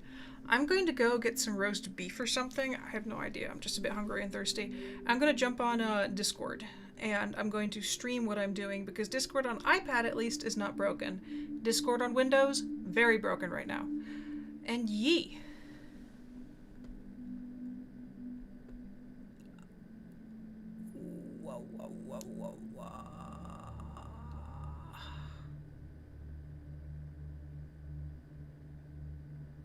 We in 2015? Question mark? Oh my god. Yeah, Wazzle, I'm gonna get on voice chat. Let me just go, get food or something. Okay, thank you guys for watching. I will be back tomorrow to continue whatever game I decide to play. Yesterday, I spent about an hour and a half in Subnautica just collecting materials. Subnautica Below Zero. Trying to prepare and, you know, get a little bit ahead for the next stream, and it glitched out on me, and I lost an hour and a half of progress. So we're gonna try making that up. Wow. Why does my hair naturally form a mullet? Why is that the way my hair wants to grow? I shaved my head completely bald in very late December. That video went viral. And, this is my unadulterated mousy brown hair. Oh, I hate my hair color. And this is just how it likes growing. My hair naturally grows into a mullet. Gotta love that. Red 2000's asking, did you end up playing Five Nights at Freddy's 2? No, I didn't, because I didn't get past night 4 of the first one. So I could go back in, I guess, and play I could try finishing FNAF. Oh, excuse me for being so sleepy. Okay. Thank you guys for watching. For you, those of you jumping on Discord, I will see you in, I don't know, 10-15 minutes. And you guys make sure to drink whatever hydrating beverage of your choice you want to drink. Get your sleep, unlike me. My sleep schedule is absolutely wrecked right now. Chase your dreams, and believe in yourself. I swapped those two around. I'll see you guys later.